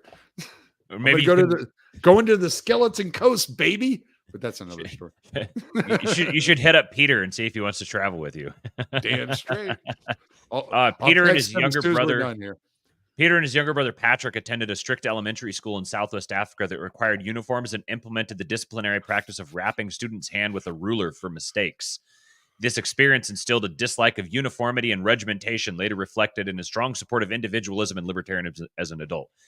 Yeah, I could take issue with some of that framing, but neither here nor there. And also, just one thing: culture is downstream from genetics. From Mary Lamb again. Okay, every single person who's been fucking with me my entire life has been white. Yes. Sorry. Yes. Marxist, white. Biden, white. Regime, white. Like, in my own personal life, every single fucking teacher, every single bully, every single asshole, every single bad boss, every single manager, every single of those people, all my problems come from fucking white people. And this isn't an attack on white people. I'm just calling a spade for a fucking spade. So if you want to go for fucking genetics and go, oh, skin color, the basic of all your logic, you're a fucking moron. Right? You're a fucking moron, and you can see yourself out, because I'm fucking tired of this shit. Either be part of a solution and don't talk about this will shit. Actually do something other than sounding off in a goddamn comment section. Sorry, folks. A little bit of caffeine and beard up. So what's funny that this motherfucker just started drinking Four Locos. The phrase that I took issue with was it takes a mill. And shout out to Boss fucking cans of micro dosing caffeine, man. I'm gonna my blue eyes turn brown. Mary said it takes will, and you're willing to pass the buck to others. What the fuck are you even talking about? Willing to pass the buck to others. We're describing what's happening and why it's happening and how we can benefit from it. What the fuck are you doing? You're anonymously commenting in something about how you're not going to accept this. What are you going to do? Post harder on the internet about it? I don't understand. This is just like what you just said, Jason. The HBD thing, cool, whatever. Maybe I probably shouldn't have said that phrase on that. Maybe that's too specific. My biggest issue with this has been the worst people that I've ever known are white liberals. These are white people. I don't want to live around them. I don't live around them. Yeah, they don't survive down here. Right, yeah, because they're soft. My issue with this particular brand of racism isn't that it's wrong or unethical or something like that. It's that it's retarded. It makes you think and say and do retarded things. When you treat this as the foundational issue, that everything reduces down to this single one thing, this gay nominalist notion, it makes you think and do stupid things. And that, like, it doesn't hurt my feelings. It irritates me because you say you act like a retard. Racism is fine until it makes you start acting like a retard. I think this is why Joe Rogan always says, "Don't read the comment section." Probably, yeah. Well, we're just responding. No, but here's the thing, and the only reason I'm doing that at all is because I think it's important to knock this one out and to make a clear differentiational statement with these groups. It's like, look, man, the thing that we're going to start building and growing, and if that excludes us from the dissident right or whatever, then fine, so be it. I would rather be excluded from whatever gay little group you have and start dealing with big R reality, that rather than keep going on with the same thing we've been doing for the last 10 years and getting nowhere. Like, right. There's only so many times you can diagnose a problem until it's like, look, if you got cancer, you got cancer. Deal with it. And I don't care how you deal with it, just deal with it or shut the fuck up and die. Like, right, Jason. I'm not arguing with you. You have your job. I have mine. I make stupid jokes and you yell at people. I mean, we got this. I'm very sympathetic to Academic Agent's take that he mentions it in his write-up on what the gay is. I read from it the other day, the piss drinker, I should say. His issue with the whole Zionist occupation government idea is that it's a way for white people to let themselves off the hook. This is very similar to like the red pill guys who say that they reduce everything down to the problem is the longhouse, the problem is the women, giving women the right to vote, letting women have jobs, have credit cards, whatever. You're mistaking the fruit for the root. With men and women, the root of the problem was men forsaking their role as men, allowing themselves to be subverted and allowing their women to be subverted. In the same way, the Zionist occupied government phenomenon is not a Jewish problem. This is an us problem. We allowed this to happen. The reason this is, you can even if you don't want to believe this because it makes you pissy or something, you can just think of it from a pragmatic perspective. Do you want to have control over your own destiny? Or do you want to cede it over to the people you hate? Because if you're the one who takes responsibility for it, and you and your people are going to solve that problem, the problem of you forsaking your own responsibility, allowing your country to be subverted, allowing the institutions to be taken over, allowing them to be weaponized against you, then you're the one who controls whether or not that's going to change. As long as you're ceding this over to some other group, making them the object of your resentment, you're just a shittier, dumber liberal. You're occupying the exact same liberal frame, but you're just incompetent and retarded about it, rather than actually being able to use it effectively the way the white shit libs do. You're just a liberal who just spends their time just on the internet and doing nothing. Rant over. I kind of wish Pete was still here. It would have been a fun one to get his input on. Exactly. He's always a hoot when he goes off. I'm like, woo, baby, let's go. I have a full episode. Anyone wants to check it out? Individualism and Civilization Killer with Pete Quinones. I texted you after that. I was like, man, Pete got shot out of a cannon. He came out on fire. All right, boys, let's wrap this up. Thank you very much, everybody who has been joining in. This has been crazy, man. I think it's the highest viewer turnout we've had one of these for a very long time, if not ever. Thank you for everyone who's been sending us super chats, who's been sending in comments. I'm trying to check both Rumble and YouTube at the same time. It's a little difficult, but I appreciate each and every one of you. Please sign up to the members only. We're not going to do a members only after this. Maybe we'll jump over to the King Pill Discord, though. I don't know if Matt's still got anything in him. Yeah, I might have to put the little man down for bed, but maybe in an hour or so I'll be in there.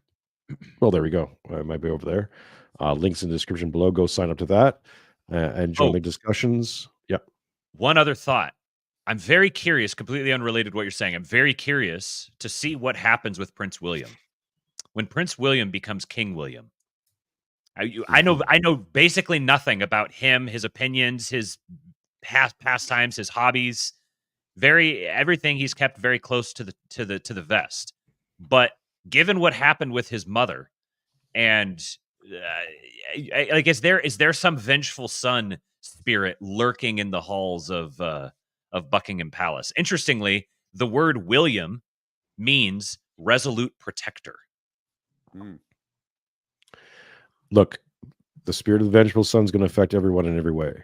So it's just a matter of time. We're going to see. I think we're going to see a lot of these things happening in the next 60 years, folks. So the younger members of this crew might see the fruition of it.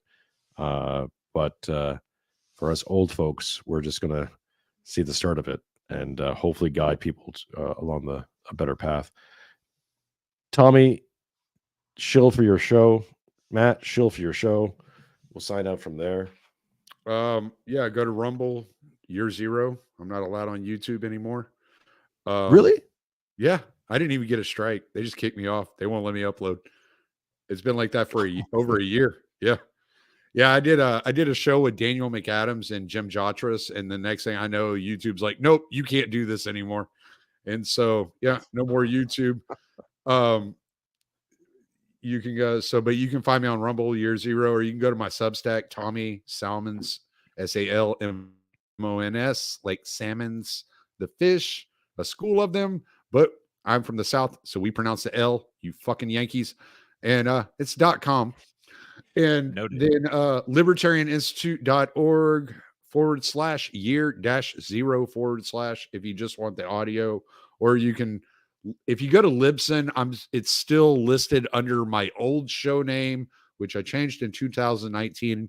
For some reason, Libsyn refuses to update it. So you can find me at Stranger Encounters, but you'll see the Federal Reserve with slaves walking in front of it that my buddy Ryan Bunting designed. So, yep, that's it. That's the places to find me. Or here on 2-Bit. I come on here as often as I can. We try to host them as much as possible. When's the reading thing we did hitting your 2 weeks? 2 weeks. 2 weeks. So next week I'm dropping an episode that I recorded with Cyprian, and then the week after that it's going to be you and I. And then we got a schedule for the next reading. Yeah, so that'd be a reading of the first introduction and the first chapter of Jesus in the Talmud, which is a really interesting read. Everyone should go check that out when it hits. Matthew, shill, go grift. King Pilled on YouTube, King Pilled on all the podcatchers. I have to say, on Apple Podcasts, I haven't been able to get the image, the logo, art, whatever, to change. So if you go look for it, you're not going to see the same branding that you see on everything else. But that's very low on my to-do list to fix that. So it'll be an old logo, but it's the same show. And then Twitter at Real King Pilled. And then if you want to join the King Pill Discord, where we have a lot of these sorts of conversations, and I'll be on the voice chat here probably in an hour or so, then go to subscribestar.com/kingpilled, and we'd be happy to have you join our burgeoning group of builders. Is that the new term? It just came out of my head just now. So I'm sorry. Can I pass along a message? Of course. Mr. Joshua Ham, love you, dude. Haven't spoke to you in a while. I'm not on Discord, so I'm not in the King Pill Discord, but I believe you have my number. And if you don't have my number, I'm pretty sure you can get a hold of my email. So yeah, hit me up about Palantir. I'd love to talk to you about it. I meant to say that earlier. Ladies and gentlemen, sorry. I didn't mean to interrupt your extra. Matt, do we need to redo Matt? Go to King Pill, guys. He's fucking awesome. Thank you, guys. Thank you, ladies and gentlemen. As always, over here on YouTube podcast with Jason Marinchuk on 2-Bit, on YouTube, Rumble, Spotify, all the podcatchers. Also go check out the Substack. I have a new article up, part 1 of The Vengeful Son, The Spirit of the New Age. Hopefully we'll have part 2 coming out by the end of the weekend. So always, Joshua Ham just said he texted you, buddy. Tommy, thank you again for your continued support, love, all the things. I deeply appreciate it, guys. It's been keeping me together. This stuff means more to me than probably it should, but there you go. That's where I'm at. And well, of course, I'll be over on King and Peel Discord later on as well. Again, thanks very much, and we will see you guys again very soon. Guys, stick around. I'm just going to play an outro, and then we'll do the thing. If I can do this, can I do this? Della Ray, Della Ray.